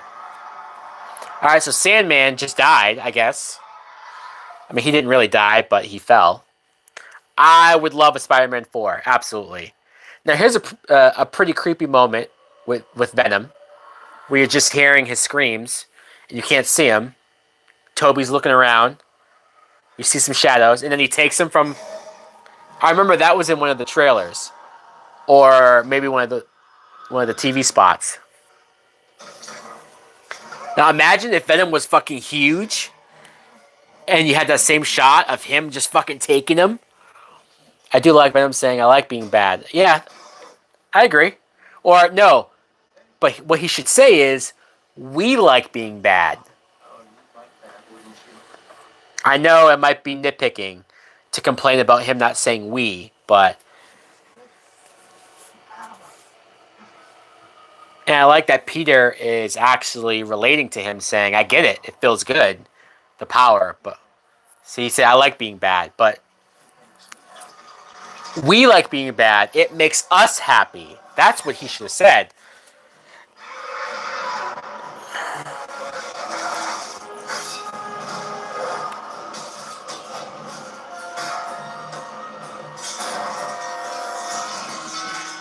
Oh, okay. Here we have the moment with the loud noises, the bell noises is making. Now, Peter, you have this flashback of Peter remembering that the bell from the church made the symbiote weak. I don't think we needed the actual flashback to it. It's a little heavy-handed. So Harry just got himself stabbed by his own glider. Peter having a very delayed reaction to it. Harry! And then Mary Jane seeing Harry fall. Although, if you're Mary Jane, aren't you kind of like, fucking Harry? This guy fucking made me break up with you and is bipolar. Like, in Mary Jane's point of view, Harry's fucking crazy and he attacked me. So, why is Mary Jane so fucking, I do like this moment of Spider-Man hitting all the poles and making the symbiote react like crazy to with Venom. I do like this. This is cool. And then he webs Eddie Brock away from the symbiote. I do like that. And I remember, dude, when I saw this in the theater, this big shot of the symbiote with the Venom face still, this looks scary as fuck. I mean, this is an alien. Look how big it is. And it's angry. It's going right after Peter. What are you doing? And then he throws a goblin pumpkin bomb at the symbiote. Of course, Eddie Brock tried to jump into it. You saw, like, a half a second of a skeleton. So, Eddie Brock's dead. And Venom, I guess one pumpkin bomb kills Venom. It's like, I was so disappointed and so underwhelmed. You should take a shot every time Harry hit his head. Well, I feel like he's hit his head like 5 times already. I was so upset. I remember going like, wait, did they just kill Venom? The first time I saw this, I was like, what? Did that just happen? Huh? I was so confused. Alright, so Sandman. Now, mind you, after he was a fucking mountain killing Spider-Man, I didn't want any of this. Huh? Venom didn't have to try all that hard to get you to participate in this fucking fight there, dude. This is where Sandman loses me. Tom Maguire should meet Tom Hardy's Venom. I don't know.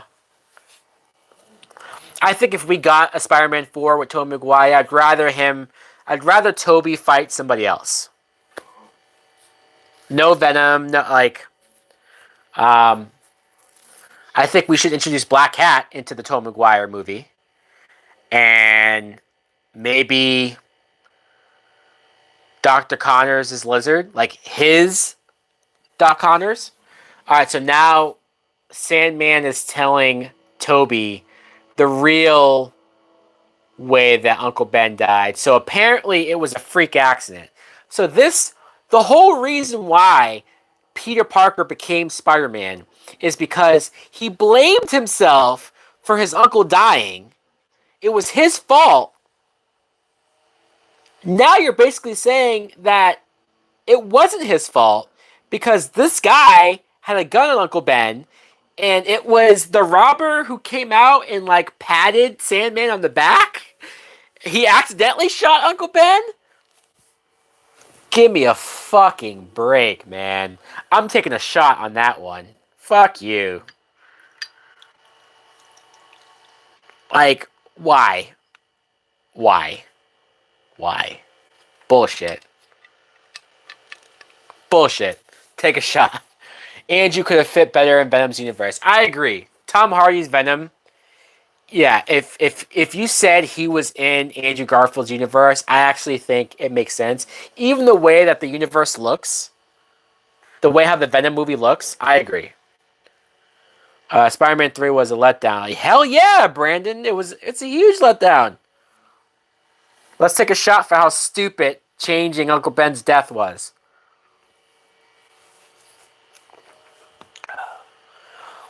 And Peter forgives him I forgive you. And that's supposed to make Peter feel better. It's supposed to make Sandman feel better. Sandman's crying. I just don't. This moment doesn't work for me. And Spider-Man letting Sandman go. Right. You're right, Jenna. Venom is only in this movie because because Sony wanted Venom in this movie. Sam Raimi did not want Venom in this movie.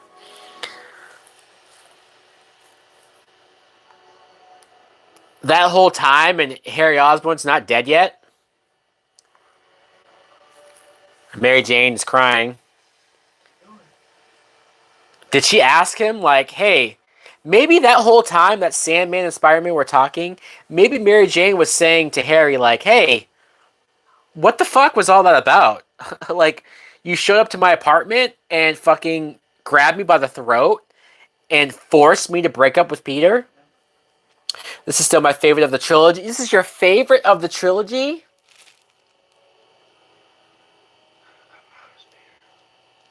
Wow. Hey. Okay. Right, no. Sam Raimi did not want Venom in this movie.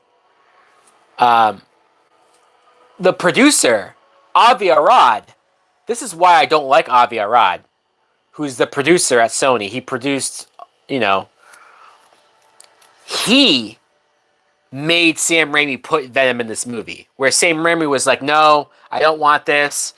Sam Raimi was like, I don't like Venom. I don't understand Venom. I don't want Venom in this movie. Avi Arad was like, no, Venom is very popular. People love Venom. Put him in. Because he has an accent. That's why I did that. Yeah. Studio. Avi Arad fucked this movie up. Well, that's why Sam Raimi didn't do Spider-Man 4. They were supposed to do Spider-Man 4. And then the producers were kind of pushing Sam Raimi to, like, hurry up. Like, hey, Sam Raimi, you have to meet this. I think it was a 2011 date. And Sam Raimi was like, I can't fucking do this, guys. I'm out. So then we got the Amazing Spider-Man instead. All right, we have the funeral of Harry Osborn. Oh, hey, there's Flash. Flash Thompson behind Mary Jane. Joe Manganiello came back for a couple seconds of that's very cool, though. That's very cool that he came back for that. And you could see that Mary Jane and Peter are still very much not together, at least at the funeral. They were on opposite sides of the. I think he said he was frustrated after Spider-Man 2. Sam Raimi, yeah, he was. He was frustrated. And then Spider-Man 3 really fucked him over. Because he felt like he didn't have control of this movie. Now, we can blame Sam Raimi. We can blame Sam Raimi on the Spider-Man dancing around shit. That was all Sam Raimi. Spider-Man dancing, black suit, the whole dance number. That's Sam Raimi. That was his fault. It's just the fucking up of Venom is not his fault. So Mary Jane is at the club singing, and Peter shows up, and they hooked up after the funeral, had kids, and now we have Spider-Girl. Hey, if we get a Spider-Man 4, maybe so. Well, we see him. He's putting his hand out to her.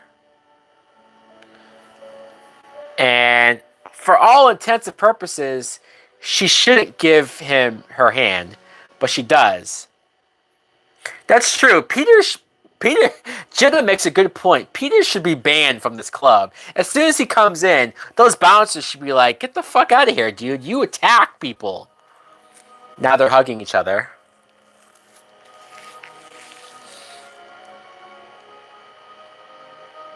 It's supposed to be a nice moment because you presume that they're going to try this again, this relationship.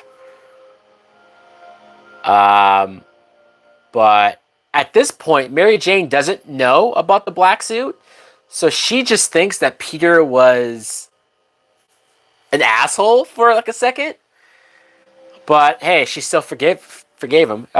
Do you remember the end credits of Rocky Five? No, I don't. Banned for life. I try to forget as much of Rocky Five as I can. So, yeah, definitely not. That's why I think Spider-Man 3 was like a reverse timeline. Yeah, so that was rough. Especially because we don't get to see Peter and MJ get married. You don't get to see them be happy, really, at the end of the day, right? They just had a very toxic relationship, and I feel like Mary Jane hated Peter for so long that it's just like I don't even know why she takes his hand and hugs him at the end.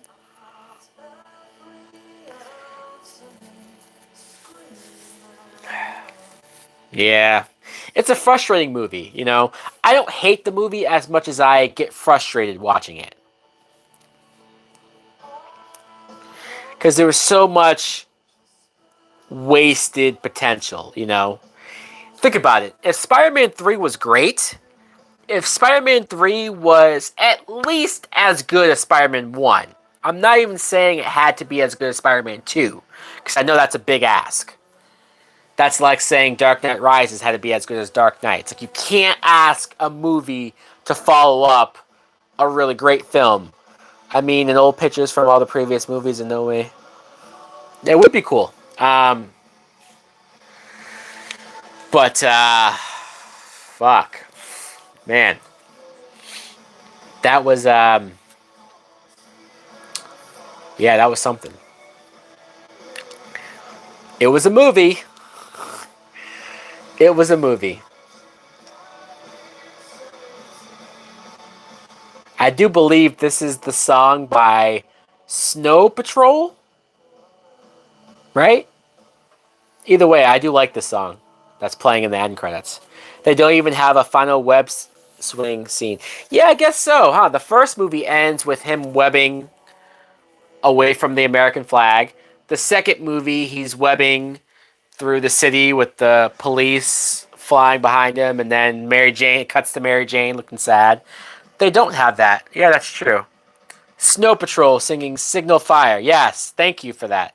I do like this song. I think I have this song on my iTunes. Dark Knight Rises wasn't bad, but it's the most boring superhero movie. Whoa, the most boring? I could probably name 20 more boring superhero movies than Dark Knight Rises. But hey, that's your. Let me stop. That's your opinion. We all have our own opinions, so I don't want to say you're wrong. I just don't agree. That's fine. 50? You can name 50? Yeah, probably. I could probably name 50 more boring superhero movies. But hey, that's how that person feels. Iron Man 2 is more boring than. Well, but is it more boring than Dark Knight Rises?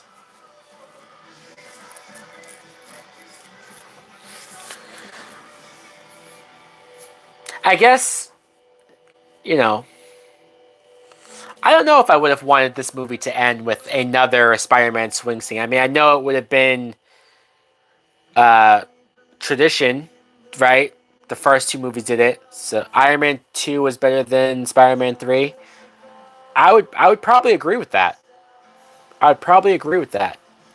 Because I don't hate Iron Man 2 as much as some people do. So, what do we think? Is Spider-Man 3... I would say Spider-Man 3 is one of the most disappointing. But it's not... I don't hate it. I don't hate it. Mickey Rourke and Sam Rockwell made Iron Man 2 where yeah, I agree with that. Sam Rockwell is amazing. And Mickey Rourke is good up until that end battle where he doesn't do shit, really, right? He gets killed like that.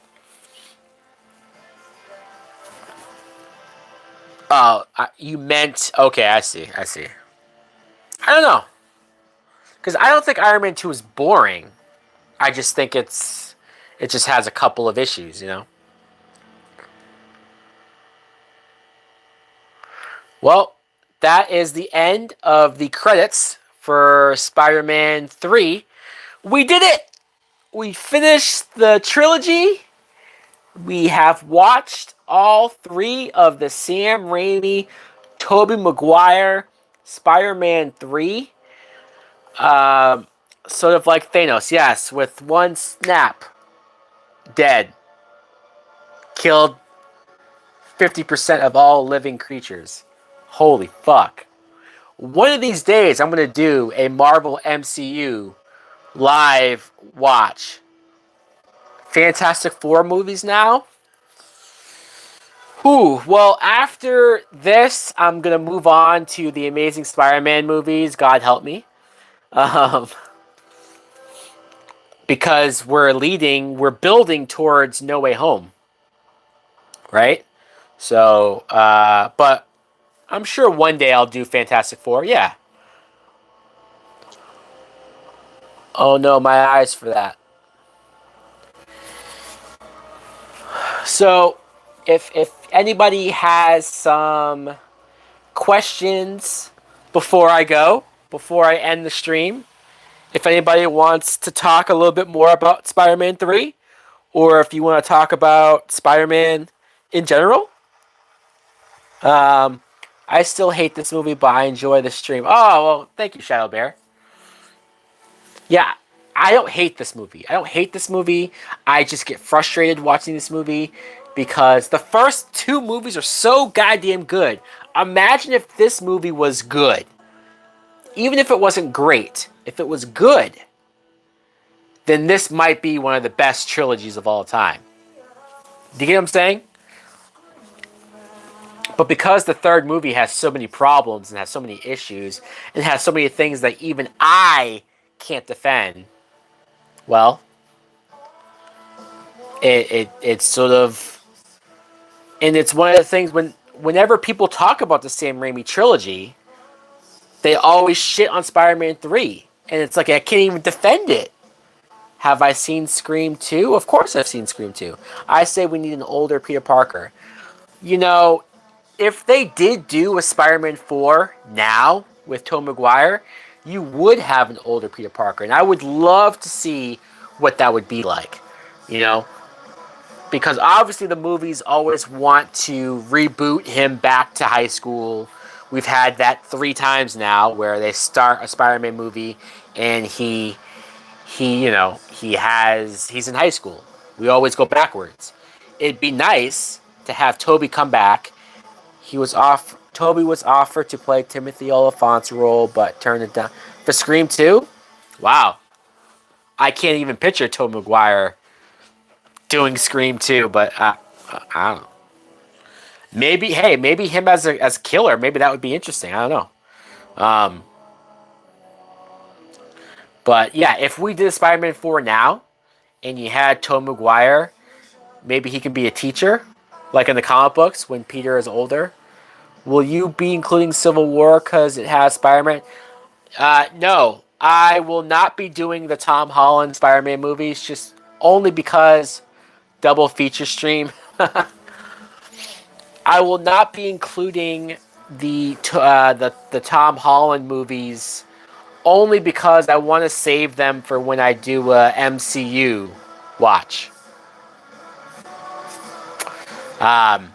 Which I know it's like, because trust me, I want to, but I know one day I'm going to do the whole MCU, and so I don't want to have to skip the Tom Holland Spider-Man movies when I do the MCU.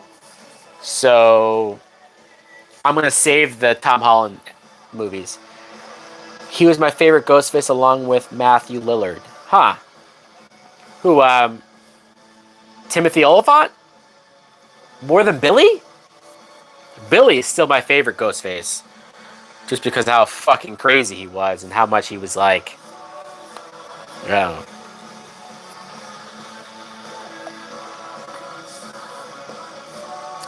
I put on the music video for Snow Patrol.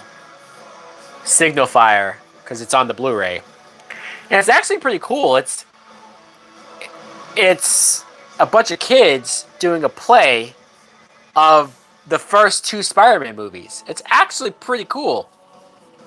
The music video, that is. How buzzed are you? I'm a little buzzed. I'm not gonna lie. Billy, Mickey, Stu, and the half brother. Man, fuck that half brother. That half brother was not. I feel like that does not count. The half brother. Bullshit. Stupidest reveal for a killer ever. I don't think they'll ever get dumber than Sidney's half brother. Bullshit. I think for me it goes Billy and Stu, and then her cousin in Scream 4. And wasn't he Ghostface by himself? Oh, the half brother? Yeah, right. He was by himself. It doesn't even make any fucking sense. How can you be Ghostface and do all that shit by yourself? Jill. Yes. Jill is my second favorite Ghostface killer. Because her motivations were fucked. Yes. Yes, her name was Jill. Emma Roberts. She was my second favorite Ghostface killer. Third would be Billy's mom and Timothy Oliphant. Oh, they were your least favorite? I don't know, man. The whole idea of like this girl who's jealous of Sydney being famous, and the whole like we're in that age of everybody wanting to be famous, from reality stars and reality shows and like YouTube famous, right? Everybody's craving for that. Everybody's doing dumb fucking challenges, fire challenges. Let me set myself on fire challenge to be on YouTube. People do dumb shit to get YouTube famous. That the idea of her wanting to be a victim like Sydney, so she orchestrates it. I don't know. I liked it. I thought it was very sick and very twisted. And yeah, the fact that it was a girl, like a young high school girl, who just wanted. I don't know. I just liked it. But that's just me. I know a lot of people don't like Scream 4. I like Scream 4. I like Scream 4. Um,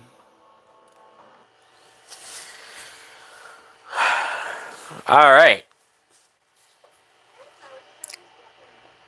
Right now, I'm looking at the bloopers for Spider-Man 3 while you guys are talking. Scream 4 is better than two movies before it. I say Sydney got pregnant after Scream with Billy's kid. Oh, hell no. No, because, like, where was her kid in Scream 2? Right? She was in college. She didn't have a kid then. She didn't have a kid in Scream 3, and that was years later. Although I did see footage of Scream 5 where, in that shot where Dewey calls Sydney and she answers her phone and he says, "Do you have a gun?" And she says, "Of course I have a gun. I'm Sydney Prescott." I saw a different spot where she was pushing a baby carriage when Dewey calls her. So I think Sydney now has a kid. Now, I don't know who she would have had a kid with. We might have to call Maury and find out who the father is, but you think Dewey dies in the new movie? Yeah, I think so too.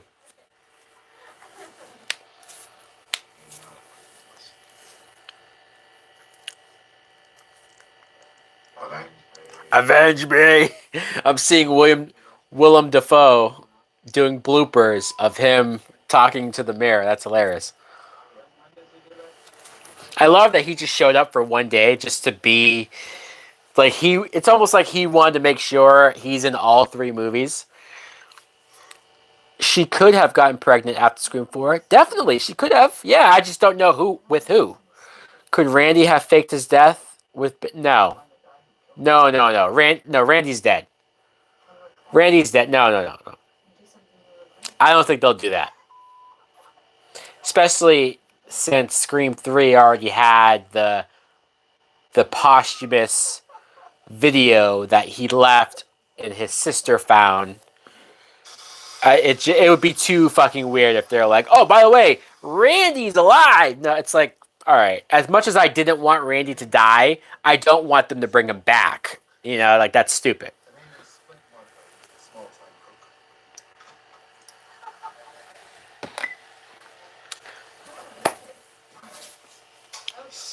So I hope you guys enjoyed.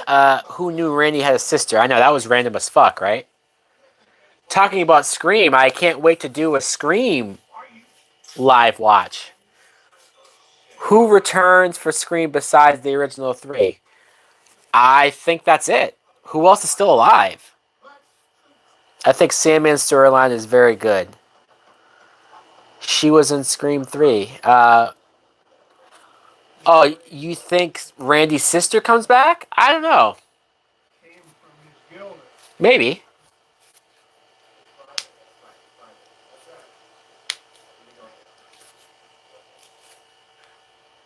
I'm watching bloopers of the guy who played Bernard, the butler.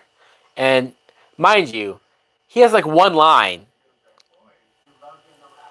Willem is in 4 movies now. That's true. He's Spider-Man 1, 2, and 3, and he's coming back in No Way Home. I love that even the MCU had to admit that there's no point in recasting Green Goblin and Doctor Octopus. Let's just finagle a way to bring back the original actors. Mike, you're not down to see the new movie in a Spider-Man? Oh, fuck yeah. I would go to see the new movie. I have a Spider-Man hoodie that looks like the Spider-Man suit. Wasn't the Butler an important part in the Spider-Man comics? I don't remember. I don't remember the Butler in the comic books. Spider-Man 8? I'm so down, bro. Can you do a Supernatural watch-along live stream? Sure. Sure, I need to finish the final season. So I think if I go back and rewatch all of the previous stuff, it's just 15 seasons is a lot. Um,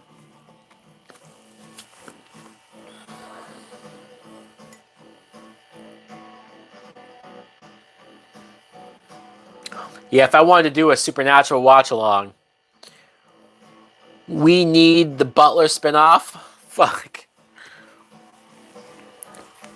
I very much doubt that actor is still alive. How many episodes would you watch on a stream? That's a good question. That's a good question. Because I would say Supernatural has about 22 episodes per season. Oh, Spider-Man No Way Home is Spider-Man 8 if they're all connected. I guess that's a very good point. Yeah, that's true. Huh. I do like how Spider-Man No Way Home is making all of these old Spider-Man movies relevant again. Not that I would need them to make these movies relevant, because to me, I'll always find a reason to rewatch the old movies, right? But the fact that No Way Home is going to bring back a lot of this continuity and characters and actors, it's like, fucking hey, you're on season 11? Nice. 8 movies, that's how you know Spider-Man is the greatest of all time. Well, before we say that, how many Batman movies have there been? Right?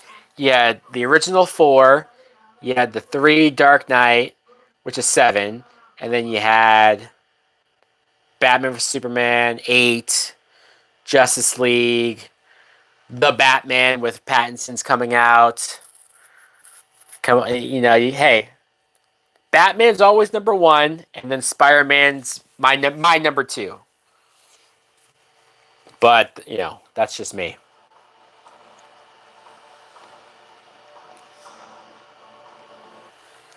Batman 66. That's true. I don't count 66, but It was in theaters, I think. So yeah, 66 would make it like what, 10, 9 or 10. I can't count Justice League. Oh, because I'm not counting Avengers and Civil War for Spider-Man. I guess that's fair. That's fair. That's fair. That's a very good point. Okay, I won't count Justice League. That's fine. But Batman versus Superman counts because it has Batman's name in the title. So that's still like 9 or 10 movies, I think.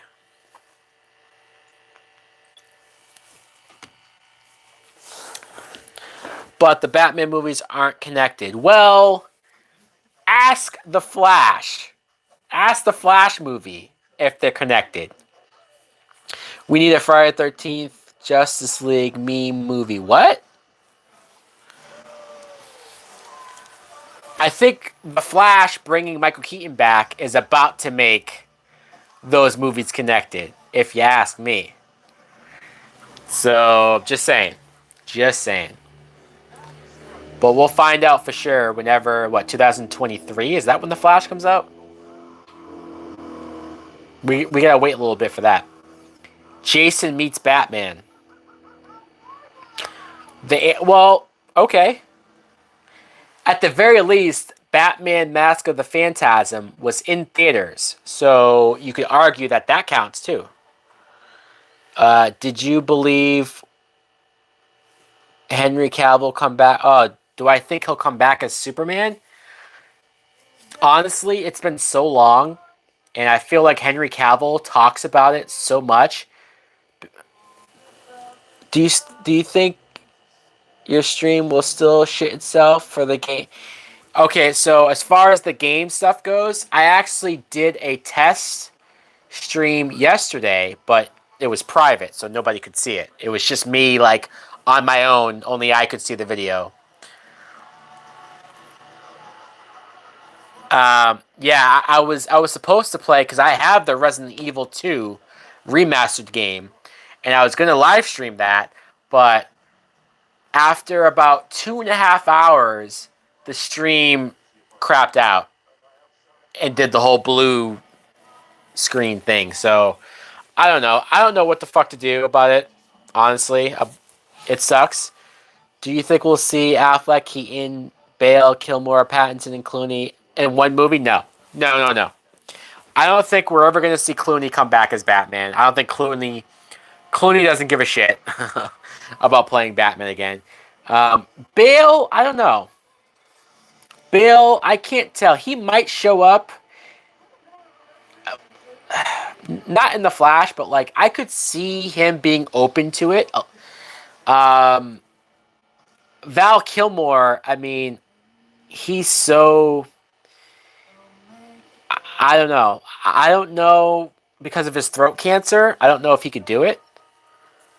Um,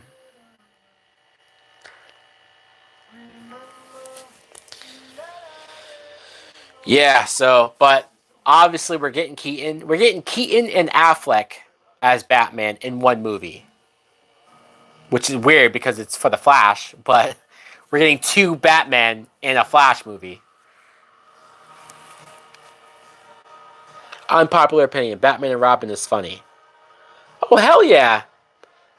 Honestly, I think that's the popular opinion. I think that's the opinion that most people have.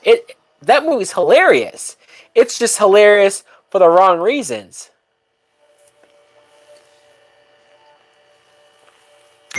That's a stream that I could totally have fun doing a drunk stream. Can you please stream the Matrix movies? I was thinking about that. Yeah, I was thinking about doing the Matrix movie. Although I might rewatch the first Matrix on my own first, just because I want to like pay attention to it and like, you know what I mean? Like I want to take it all in. I don't want to talk over the Matrix. So I might rewatch the first Matrix on my own, and then after that, do a live stream of the three movies. Does that make sense? So, yeah. What do you think of Titans Batman and Robin relationship? Well, I still haven't seen season 3 of Titans, but if I'm going off of season 2, um, I feel like it's pretty close to the comics as far as at least when Dick Grayson first becomes. Can I do a Funko Pop collection video? Yes, Jenna, you have asked for that before. Yeah, I need to spend like a whole day to record that, edit it. Yes, Jenna, that is definitely coming. I would like to do that. Um, because at least in that case, I can go through like one by one each pop figure and why I got it. Batman Beyond. I think we need a Batman Beyond with Michael Keaton as Old Man Bruce. I think if we bring back Michael Keaton for the Flash, we get our little nostalgic kicks off of seeing Keaton in the costume, and then after that, uh, we do live action Batman Beyond, Michael Keaton.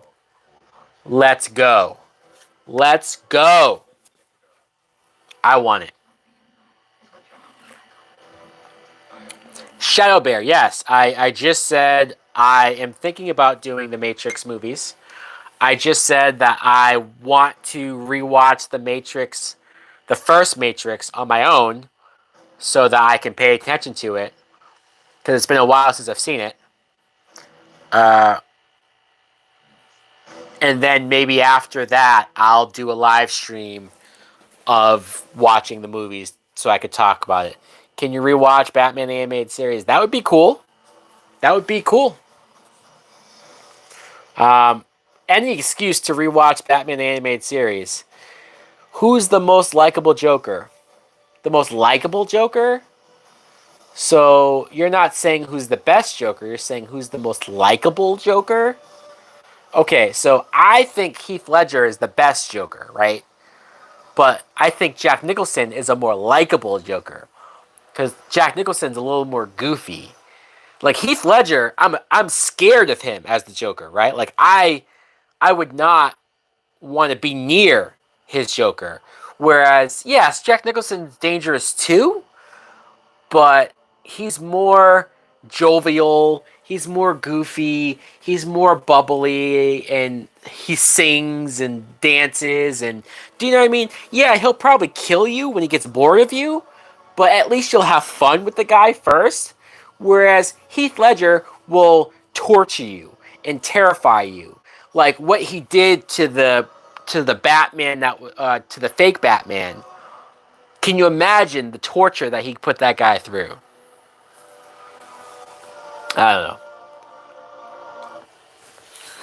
know. Heath Ledger is more serious.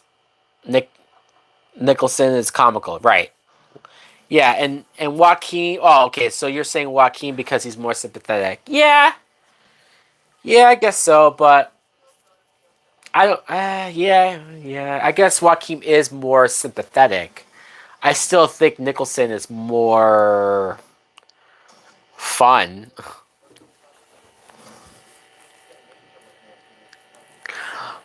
I put up the trailers that are on this Blu-ray, and they have the original Ghost Rider trailer with Nicolas Cage. I'm watching that right now. Holy fuck, Ghost Rider came out the same year as Spider-Man 3. How bizarre is that shit?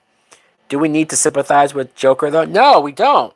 Yeah, that's why, as great as Joaquin Phoenix was, great actor, great story, great performance, definitely deserved the Oscar for sure. Like, I'm not arguing that or anything, but Joaquin Phoenix's Joker is not my Joker. Yeah, Nicolas Cage is great.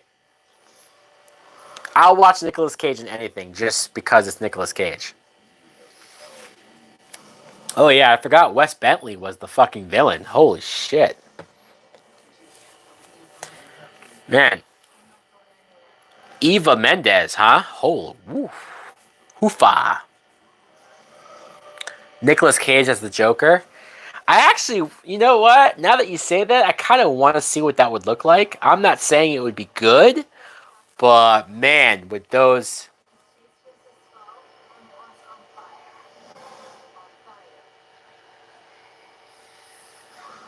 Is that.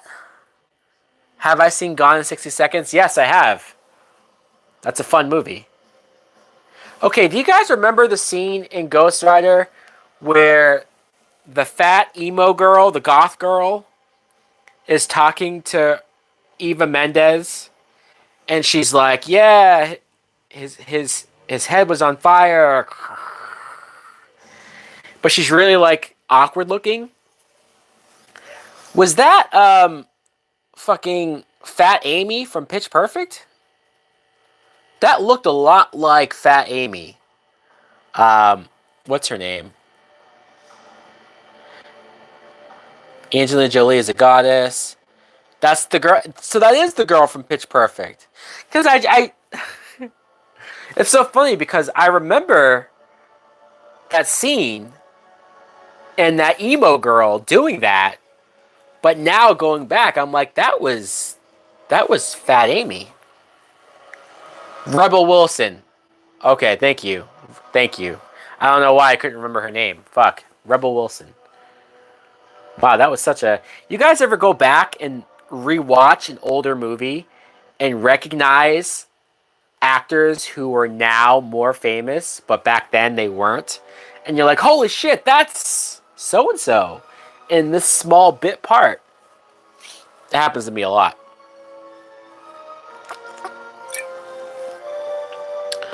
How did Heath Ledger get the fake Batman on top of Wayne Enterprises?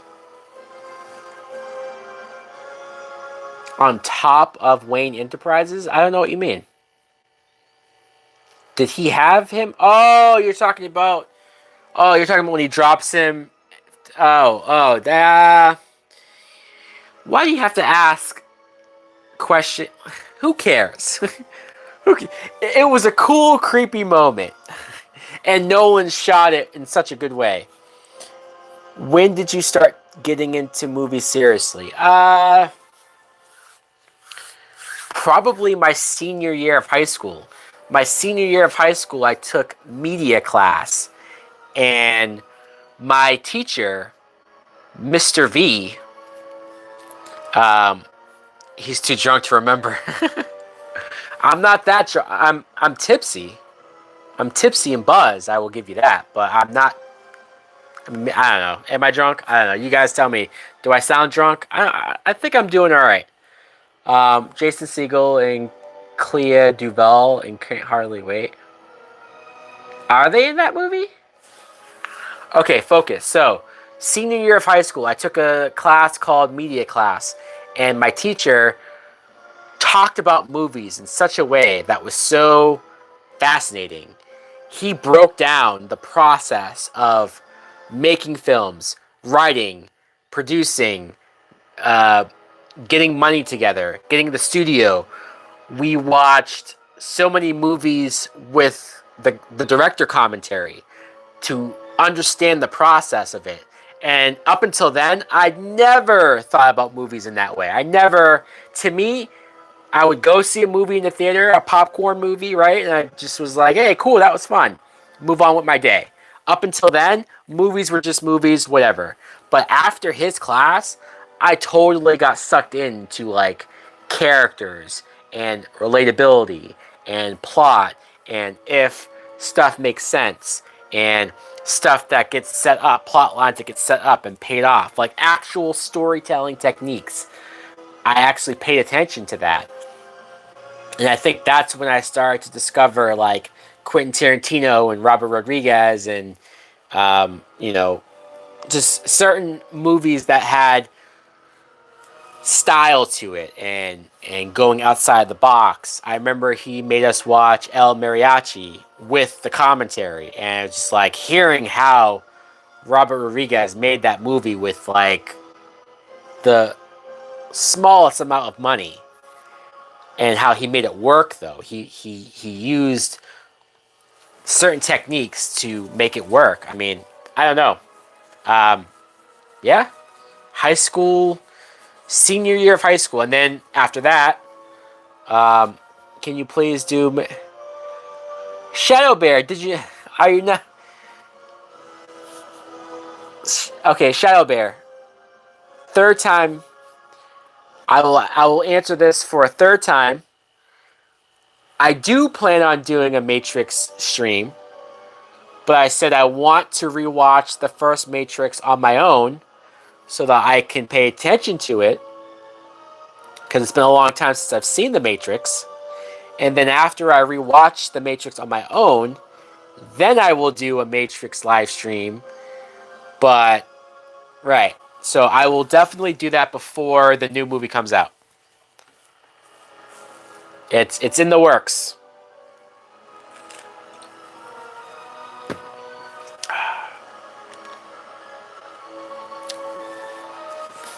All right, so what do you guys think? Are we done? Are you guys done asking questions? Are we is this it? I appreciate everybody that has joined me on the stream. This has been fun. It might be one of the funnest that I've watched Spider-Man 3, because usually when I watch Spider-Man 3, it's getting frustrated. Do I have? I do not have. No. You didn't bug me, Shadow Bear. I was trying to give you an answer, and it didn't seem like you heard my answer. And then I didn't understand. I didn't know. I didn't get if you heard me. And I'm a little buzzed right now, so I don't mean to sound angry. I just was like, I don't understand. I wanted you to hear my answer.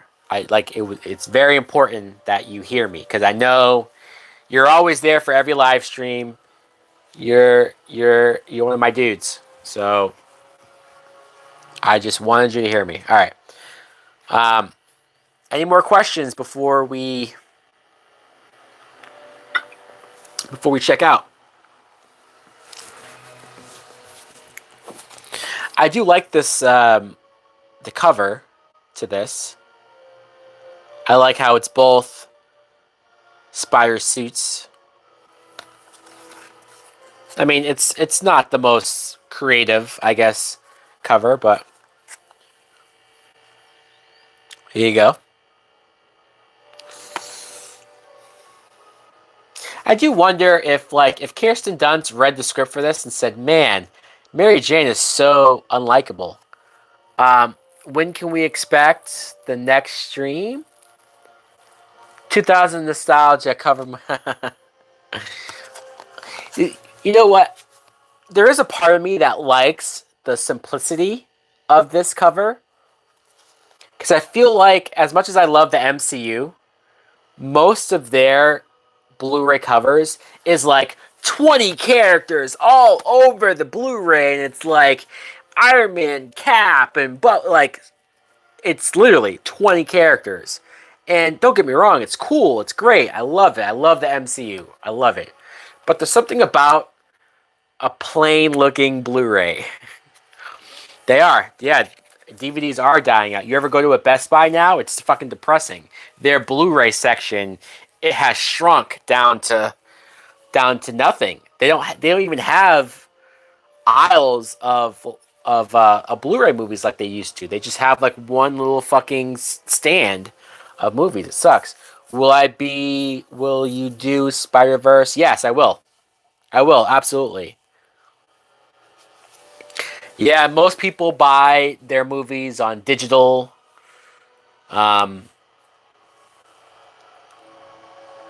More video games than DVDs. Yeah. I'm one of the few people that very much still tries to collect Blu-rays. I like owning the physical copy of a movie. I don't always like. Do you know how many times I've gone to watch something on Disney Plus or Netflix or HBO Max, and it's like, you know, maybe there's something wrong with my internet, or it's buffering, or it's not working, or the app crashes, and I'm sitting there like, no, and I'm trying to get to work. And it's so refreshing to just put in the Blu-ray and Can we get an update of your collection? I should probably do an update on the video. Yeah. Yep. That should be coming. So Jenna wants a Funko Pop collection, and Ty's asking for an updated Blu-ray DVD collection. We will make that happen. Faux show.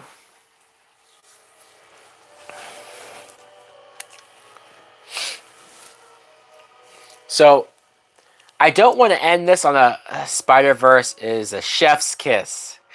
Jenna, you're 12. How do you know what chef's kiss is? How do you know that? I just heard chef's kiss for the first time like a couple months ago. Maybe you could fit that into one video. Oh, what? A Funko and I don't know. Kids know everything. Yeah, right? Shit, fuck.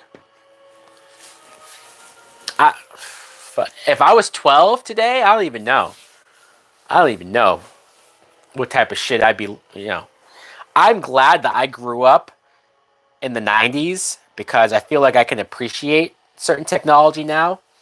I'm probably one of the last generation of people who didn't grow up with a cell phone and grew up with the internet being very hard to get as far as getting a connection and the whole dial-up thing. Yes, I had AOL. I had all that shit. You had to turn your house phone off. I would have to ask my mom, like, hey, can I go on the internet?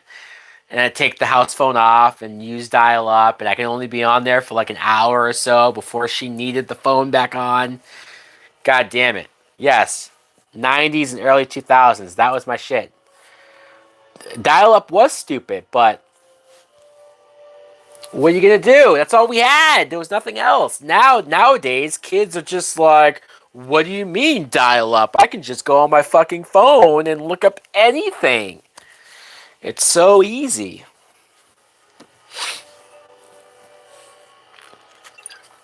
I'm not blaming them. It's not their fault. But hey, what can you do? So before I go, I hate the 2014. Isn't it 2015? Fantastic Four? Yeah, kids don't know anything about house phone. No way you couldn't use the phone. And yeah, have you read Batman Devastator? No, I've never even heard of that. Huh? I assume that's current. I haven't been to a comic book store since the pandemic. Hey, Mike, what is your favorite MCU character of all time? I like that you phrase that by MCU character because growing up, if you would ask me who's my favorite Marvel character, I would say Spider-Man. Without even hesitating, without even asking, Spider-Man all day, every day. But if you're talking about the MCU, it's Captain America. Because the way how the MCU has presented Captain America is the heart and soul of the MCU. I know Tony Stark was the first, and I know Tony Stark is the most likable. He has the most quips. He's fun. People love Robert Downey Jr. I do too. But Steve Rogers is such a good man. He's such a good person at his heart and soul. He can lift Thor's hammer, and I would argue that Steve Rogers is more worthy of Thor's hammer than Thor himself. But it's the way Chris Evans played Steve Rogers. It's the way that Steve Rogers was written in Captain America: The First Avenger, in The Winter Soldier, in Civil War. I took his side in Civil War. Seeing how badass he was in his moments in Infinity War, seeing him in Endgame, and that scene where he steps up to Thanos and Thanos' army. I'm talking about an army of hundreds of aliens, and he has a broken shield, and he's like, I'm probably gonna die, but fuck it, I'm gonna go for it. I'm gonna die fighting. That's Steve Rogers. Hey, Bree! Whoa! Bree, I was not expecting a super chat. I thank you very much. Very, very much. I feel like Bree and Ty are my biggest donators. Uh, I can't stand Captain America. Oh, Ty, I just was praising you and Bree, and you have to come in with a dung take like that. Come on, man. Come on. Captain America is the heart and soul of the MCU. I've never cared about Captain America before the MCU until the MCU, right? I just Steve Rogers is now my guy. And I think for the MCU being able to take a character that I couldn't care a fuck less about, um, for the MCU to take a character that I couldn't care a fuck less about before, to then make him that likable. You like Chris Evans, just not his writing for the character. What's wrong with the writing? I think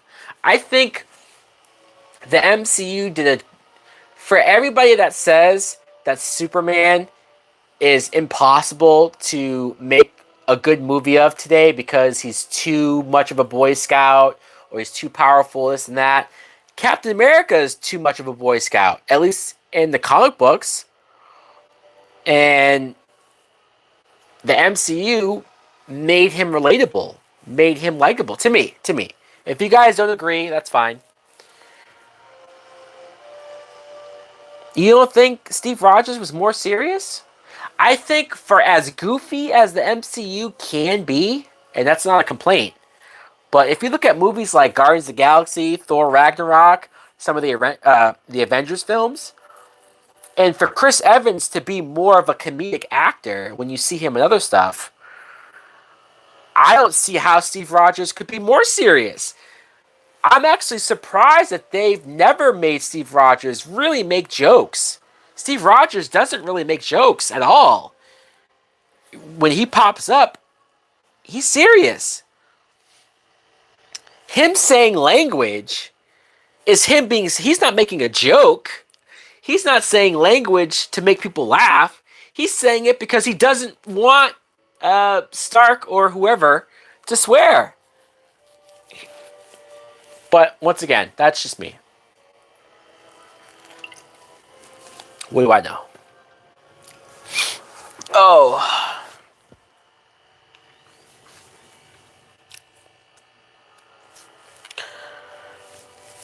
Once again, I thank you guys for being a part of the stream. Which MCU movies are more serious? Oh, okay. There is Captain America: The First Avenger. There is Captain America: Winter Soldier. Steve did say it's probably too late to go to the bathroom before he gets the serum. I mean, I think that was written to be funny, but he didn't deliver it like he was making a joke. He delivered it like he really did have to go to the bathroom. Or at least I believe that he really had to go to the bathroom. So maybe it's just something that Chris Evans, he knows how to deliver their more jokey lines in a serious way. He knows that Steve Rogers wouldn't tell a joke. He might say something that other characters or that we might find funny, but he's never going to deliver it like it's a joke or a punchline, or I don't know if that makes sense. I don't know if I'm. I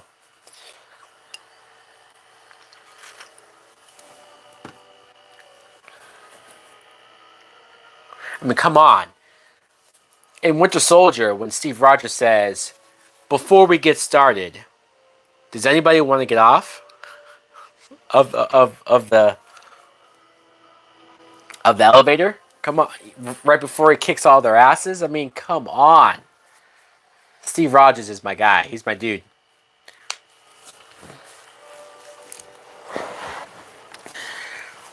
All right. Well, if you guys don't have any more questions, I very much appreciate you joining me on my Spider-Man. Okay.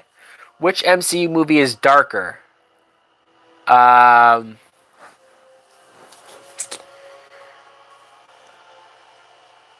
I gotta rewatch those. I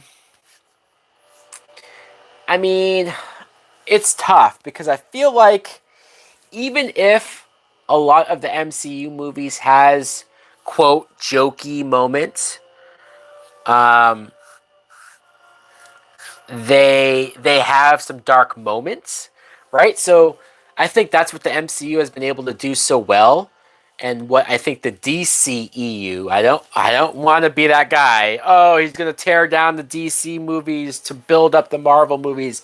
I don't mean to do that, but the DCEU has tried so hard to be so dark, and then when they realized people didn't like that, they tried so hard to just be funny.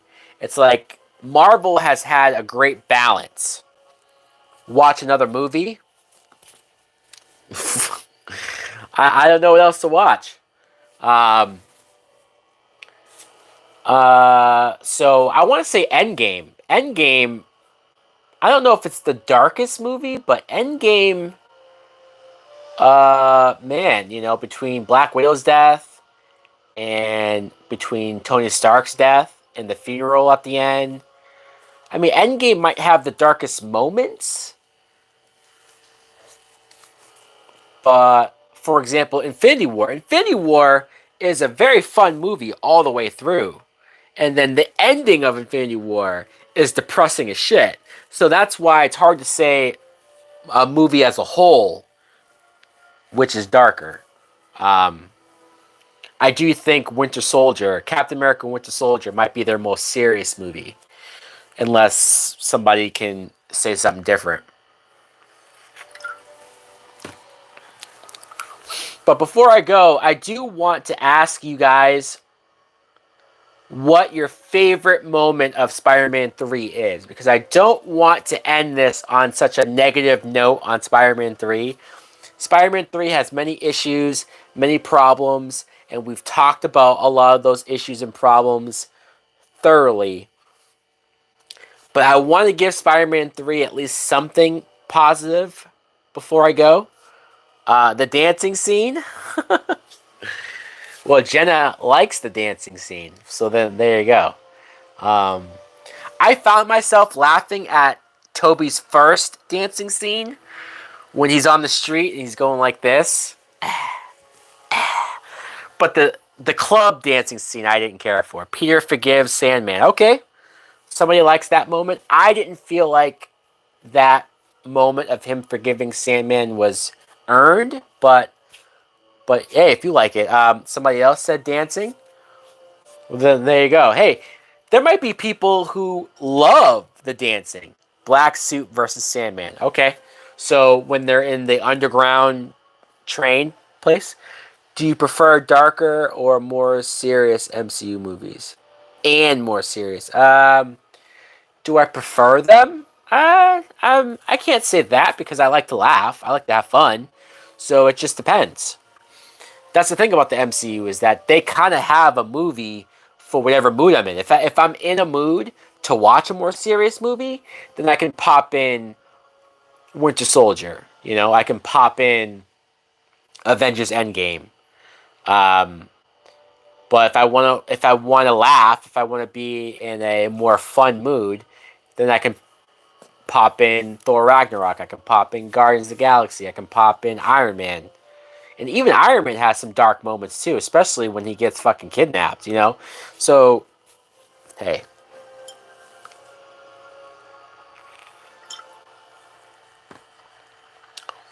Nuff said is great. Yes, Nuff said. When Stan Lee said yes. Stan Lee's cameo is a very great moment in this movie. Yes. I'm glad you guys brought that up.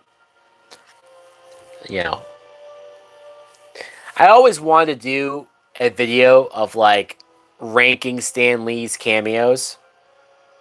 Not just MCU, but like in general. And Nuff said it would be like top 5 cameos for me. I don't know exactly what number.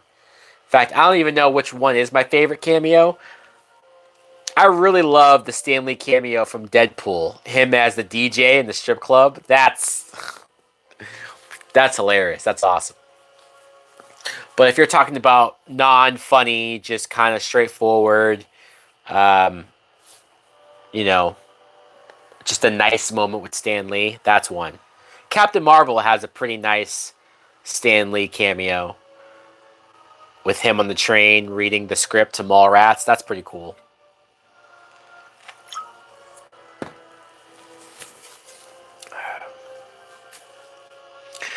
My favorite moment, uh, the cameo in the Amazing Spider-Man is good too. Yes, him in the classroom during the Lizard and Spider-Man fight. That's a great Stan Lee cameo. Yeah, that's probably top 5 as well.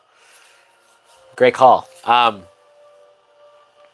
My favorite moment from Spider-Man 3 is probably um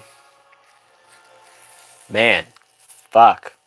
It's like all of the bad moments are creeping into my head right now, so I'm trying to think of the good ones. Have I seen Falcon and the Winter Soldier? Yeah, I reviewed Falcon and the Winter Soldier. I reviewed the entire season in one video. I very much enjoyed it.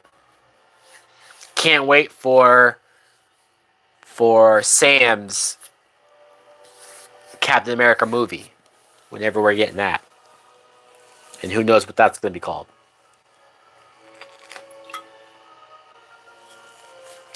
Um,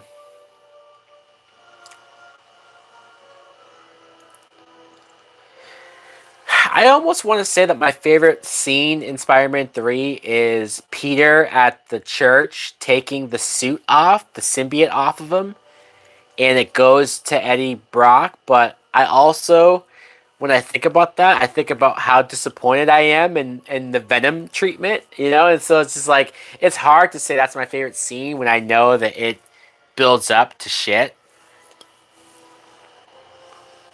Are you excited for the last episode of Chucky? What are your speculations? I am very excited for the last episode of Chucky. It's bittersweet because I don't want the show to end. I don't. It doesn't look like we're gonna get a second season, unless. Do you think Falcon and Winter Soldier is more serious and darker? Hey, what's up, Connor? I'm sorry, Connor, if you're just now joining because the movie's over. We're just sort of doing a Q&A right now. But do I think Falcon and Winter Soldier is darker? In some ways, yeah. In a lot of ways, yeah. Dealing with the racism stuff and dealing with Bucky's PTSD. Yeah, sure. Um, fuck, somebody asked me a question. I was in the middle of answering a question about something. Oh, Chucky. So, what do I think will happen? See, I don't think we're going to get a season 2. Unless they're waiting to announce season 2 after the finale. That could be possible. But it's just, they've killed off so many parents. You're watching that 70s show, which ironically has Topher Grace. Yes, hey, see, it's all connected. It's all connected. They've killed off so many parents that I don't know.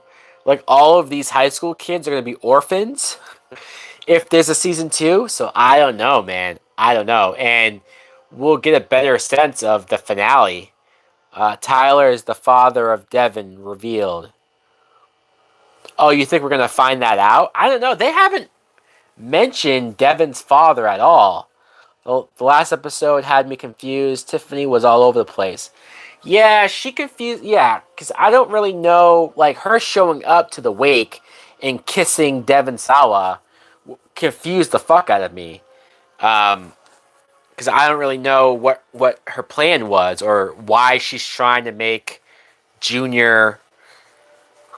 I don't know. Maybe she knows what the Chucky doll is up to. Maybe she knows that the Chucky doll what the plan is, so she was helping him. But I didn't know that they were connected. Have you seen Hawkeye TV series that came out a few days ago? I did. I did watch Hawkeye, the first 2 episodes. I very much enjoyed it. We can talk about Hawkeye really quick if you want. I really like Haley Steinfeld as um as Kate Bishop. I like her a lot. I loved how we saw Jennifer Tilly is still fine as fuck. How would you rank all the Marvel shows? That's a good question. So you're talking WandaVision, Falcon and Winter Soldier, Loki, and What If, right? So those 4 because we haven't finished Hawkeye yet. So I would say Loki number 1, Falcon and Winter Soldier number 2, WandaVision 3, and What If at number 4. Now, I very much enjoyed WandaVision, so I don't want to make it seem like that at number 3 means I don't like it as much. I've liked all of the shows so far. So, and What If, I don't want to make it seem like I didn't like that because I put it at 4, but I did enjoy it all. They're doing Phase 4 too fast, in my opinion. Too fast? I don't know about that. I mean, I feel like Phase 4 is going to last for a while. At least Sony temporarily redeemed Spider-Man and the Amazing Spider-Man after Spider-Man 3.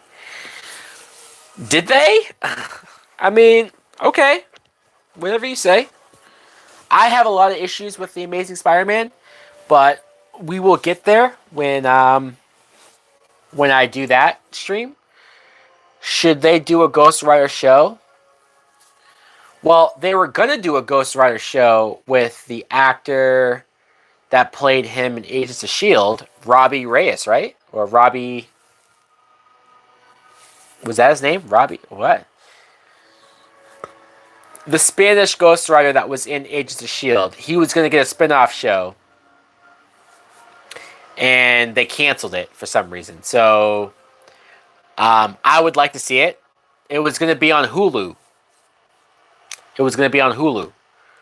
But, yeah, they canceled it. Only Nicolas Cage is Ghost Rider. What do you think of the Eternals? What did I think of the Eternals? I enjoyed Eternals. I did. I enjoyed it. You're drunk, my guy. What? What? Am I? Well, if I'm too drunk, maybe I should end the stream. Because what did I say that was so bad? I don't even know.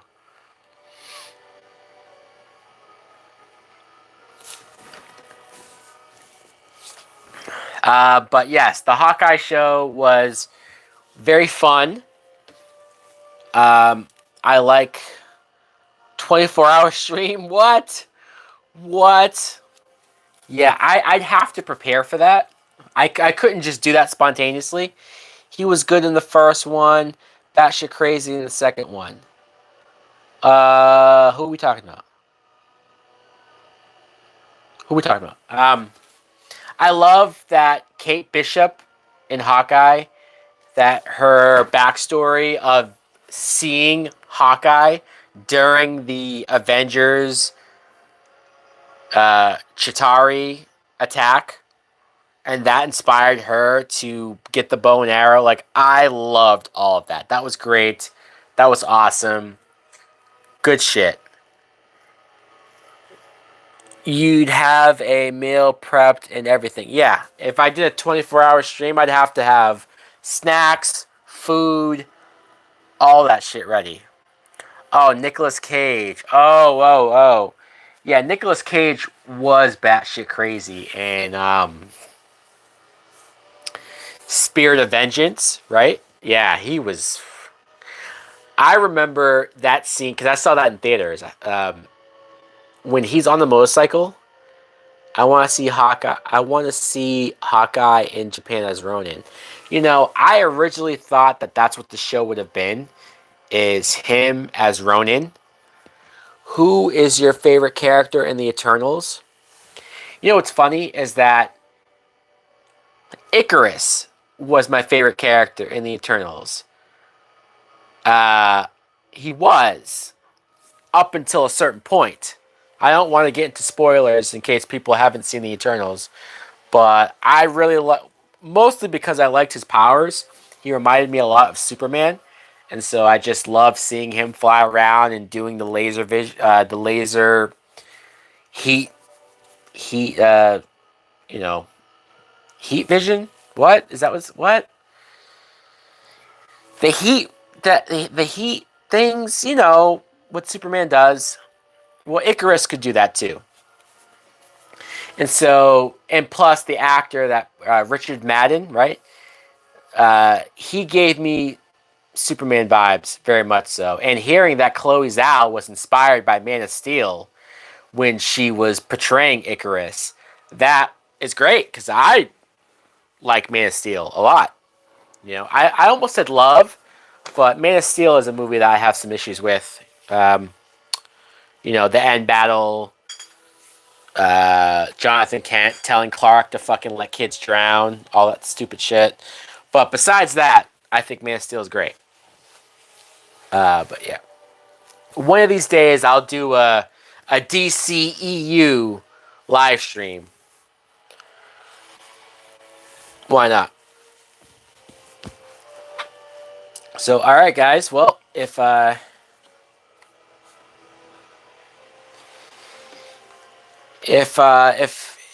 that's it, if that's all the questions you guys had,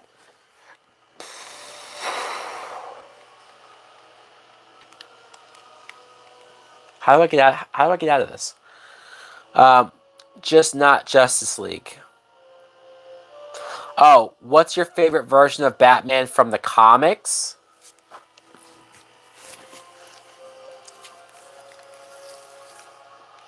That's a good question. I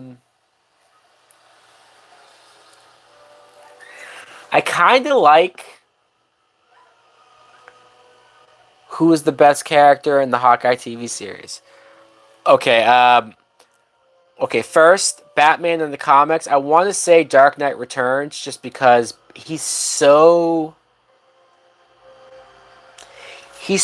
on the edge of killing. He's so close to killing the dog. Ah, I do love that dog. I don't know if it's because the dog only has one eye, and so that makes me instantly want to hug the dog. Um, or the fact that the dog loves pizza. So it's like I do like the dog on Hawkeye. That's funny. But Batman from Dark Knight Returns is very hardened. He's very grizzled. He's very much like I've been through the shit. The scene where he breaks the guy's spine and says he'll live. Like I never knew there was a blind dog. Well, he only has one eye. He's not blind technically, right? But yeah.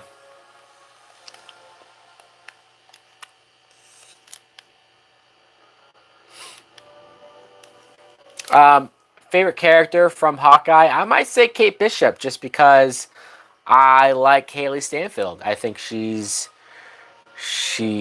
good. She's funny. She's charismatic. She's likable, which is important.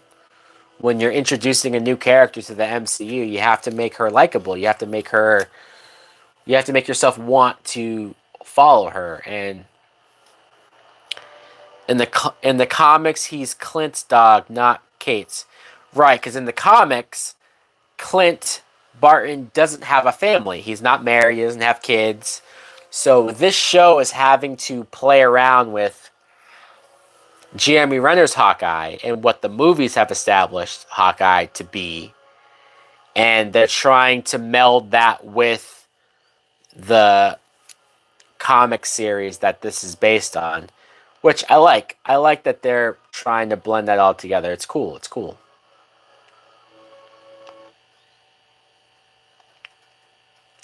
All right.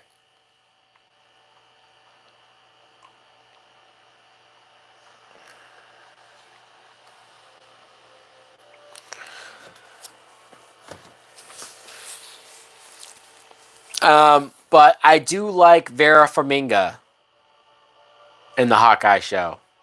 Mostly because I like Vera Farmiga. Vera Farmiga plays Kate Bishop's mother. WandaVision messed up the timeline. How is that?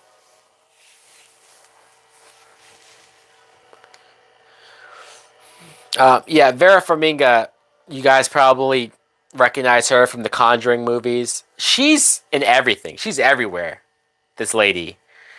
But I've always had a thing for her ever since. Have you guys ever seen Running Scared with Paul Walker? Well, she's in that movie because she's his girlfriend. And she's very sexual in that film. Um, that and also she's in The Departed, right? Is she in the is she in The Departed with Leo DiCaprio? Does she have a scene with her? I know her from Bates Motel. Yes, right, Bates Motel too. Bates Motel. She had a the Bates Motel is probably her best acting because in that show she gets to play crazy, but sympathetic. She's had a fucked up backstory in childhood. She's been abused constantly, and but then she's also crazy, and so like she has so much to work with, you know.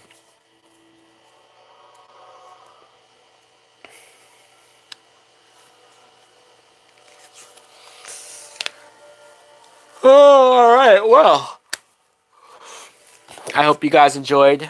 Should they make a Batman who's laugh anime movies? What? I'm not that drunk, am I? Wait, should they make a Batman who laugh animated movie? Anime movie?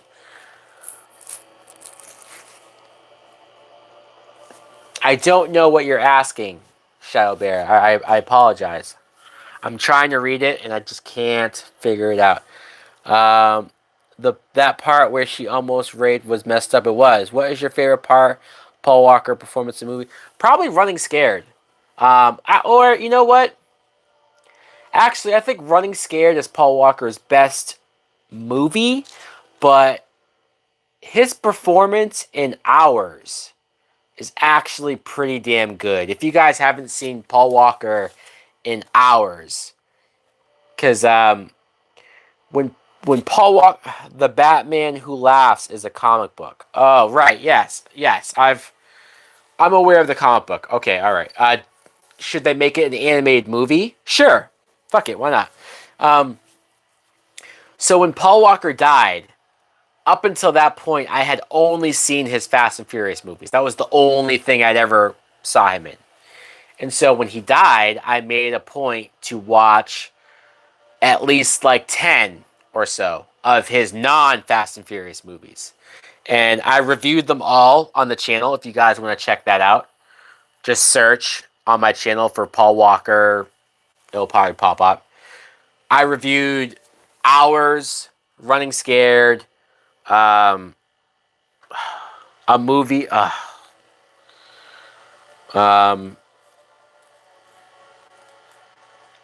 I don't remember all of them.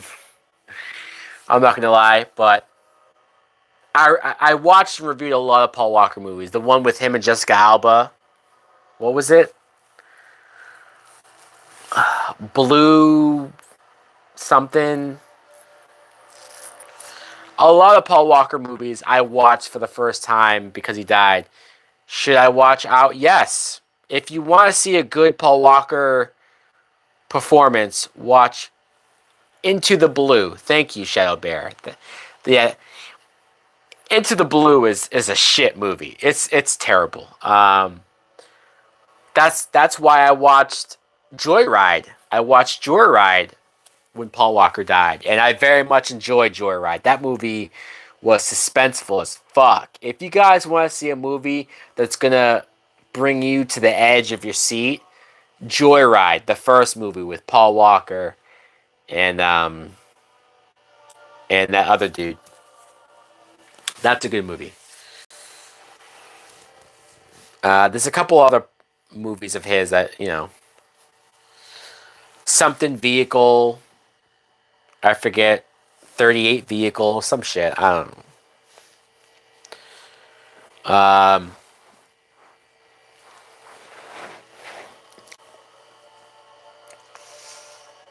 So yeah, guys. Well, all right. If that's it, I hope you Eight Below. Oh yeah, I did watch Eight Below. Yep. That's the one where he is in the snow with the dogs and he's having to take care of the dogs, and it's a family film. It was fine. It was fine. I think I only seen Paul Walker in Fast. Yeah, see, I was the same way. I was the same way, but then, especially because of how sudden and tragic his death was, it made me want to. I mean, I don't want to. It sucks that an actor had to die for me to like finally watch his other movies. It's real shitty of me, but I admit that I'm a shitty person. But I'm glad that I watched a lot of those films because some of them were shit, but some of them were really good.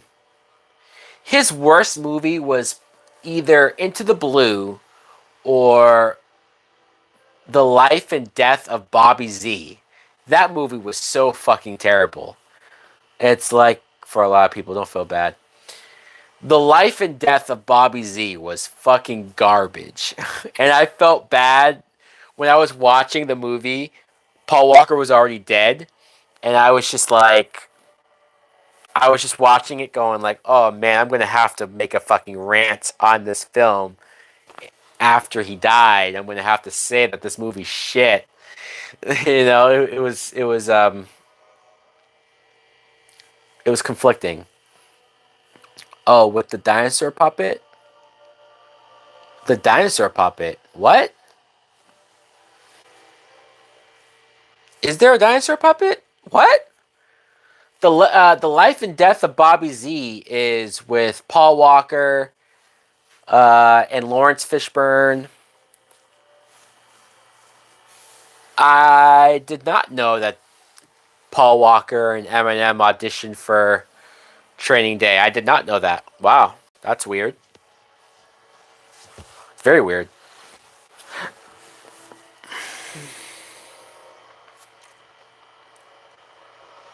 But yeah, the Life and Death of Bobby Z is um, Paul Walker. I think the real Bobby Z dies, and so Paul Walker has to pretend to be him. And because he pretends to be him, Lawrence Fishburne and a bunch of other people are trying to kill him. Fuck. I don't know. I don't know. I just remember there was a lot of dumb shit in that movie. But yeah. So, alright, guys. Well, once again, I feel like every time I go to end the stream, somebody asks a question, which is perfectly fine. Hey, if you want to ask some questions, please be my guest. But I hope you enjoyed the stream. I hope you enjoyed rewatching Spider-Man 3 with me. Even if you didn't watch Spider-Man 3 or rewatch it and you just listen to me, it's because we don't want you to go. Have you heard that Paul Walker was one of the casting choice of Anakin Skywalker? I did not hear that. I don't know what I would think of that. I don't think that would have helped Paul Walker's career, honestly, because it's Paul Walker. Is Paul Walker any better than Hayden Christensen? I don't know. I think Paul Walker was much better in certain movies. And then there were other movies where Paul Walker wasn't that great in, but at the same time, if the movies were shit, there was nothing more that he could do. But that being said, Hayden Christensen, it kind of ruined his career having that stigma as Anakin. I don't like Amazing Spider-Man. Yeah. I'm not looking forward to rewatching Amazing Spider-Man, but I'll do it. It would have drained his career. I agree.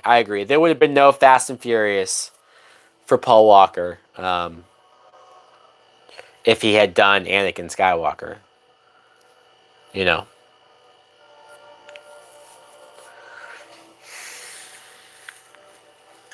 So, I'm trying to think of how often, because I did make a poll. Hayden is making a comeback as Vader. That's true. That's true. We'll see what it's like when he's in Obi-Wan, and apparently he's going to be in Ahsoka. That should be interesting. But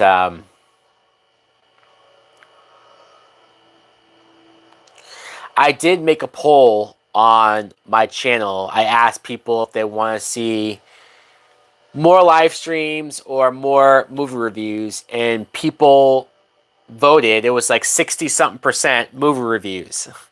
So that's pretty. I don't think more people want me to do movie reviews, apparently, than live streams. So did Mace Windu survive that fall? I don't think so. It doesn't seem like they have any plans to bring Mace Windu back unless Mace Windu shows up in one of these Star Wars shows. What if Paul Walker never died in the car accident? Then I'll tell you what, then these last two Fast and Furious movies would have been a hell of a lot better. I feel like the quality in the Fast and Furious movies have had a big dip since Paul Walker died. I'm not saying that he. What? I'm not saying that Paul Walker is the sole reason why the Fast and Furious movies were as good as they were, but I've noticed a quality dip in the Fast and Furious movies, and I've also noticed my interest in the Fast and Furious movies waning since Paul Walker died. So there has to be something to that.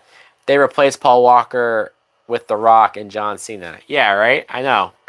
And it's not the same dynamic. It's not as believable. Vin Diesel with John Cena or Vin Diesel with The Rock is not as believable as Vin Diesel and Paul Walker. So, but yeah, so as far as these live stream goes, I don't think I'll be doing as much of them because what is your favorite Fast and Furious movie? It's between Fast and Furious 1 and Fast 5. They're so close. They're so neck and neck that I can't definitively say one more than the other, but yeah.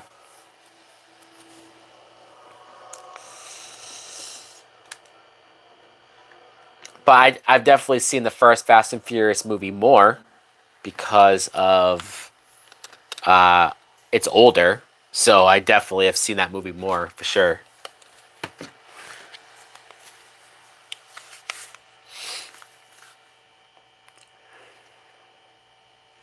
But yeah, so the live streams, I'll probably maybe do one a week.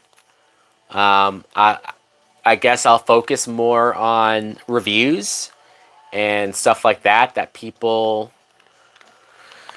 according to the poll, most people want me to do more reviews. So maybe I'll just do a live stream once a week. Did you know Eminem was one of the casting choice of Brian? I did not know that. 2 a week.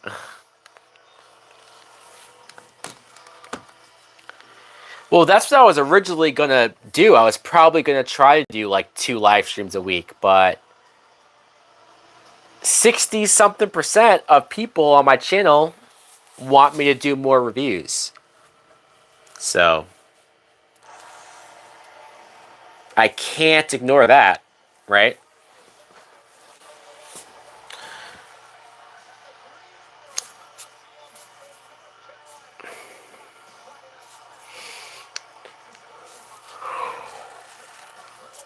You like both?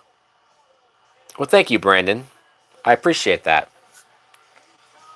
I mean, who knows? Maybe for now, I'll do once a week. See, like, either get people more used to it or what. I don't know. And then maybe if my live streams get more popular, I'll start doing them more often. I don't know.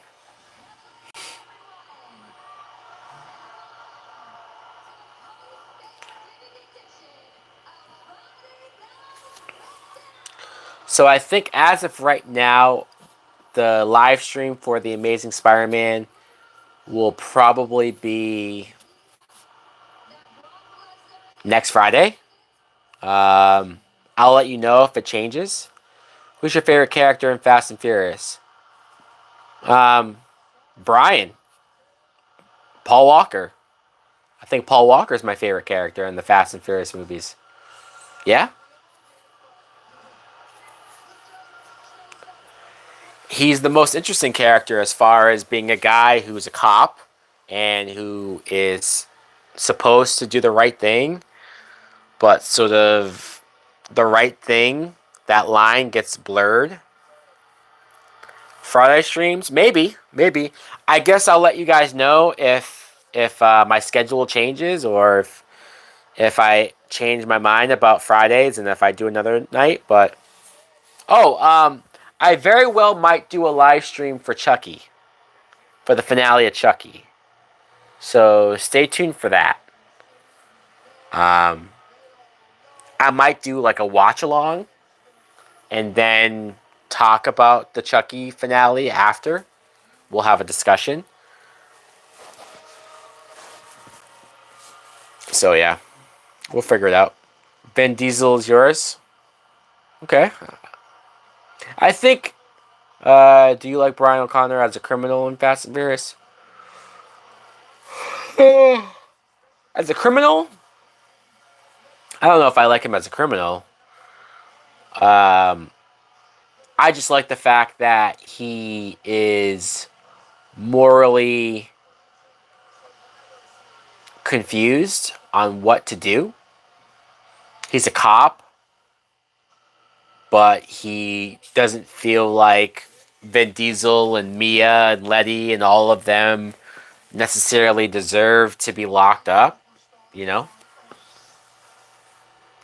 He looks at Dom and says that Dom has just had bad luck. And there's something to that. So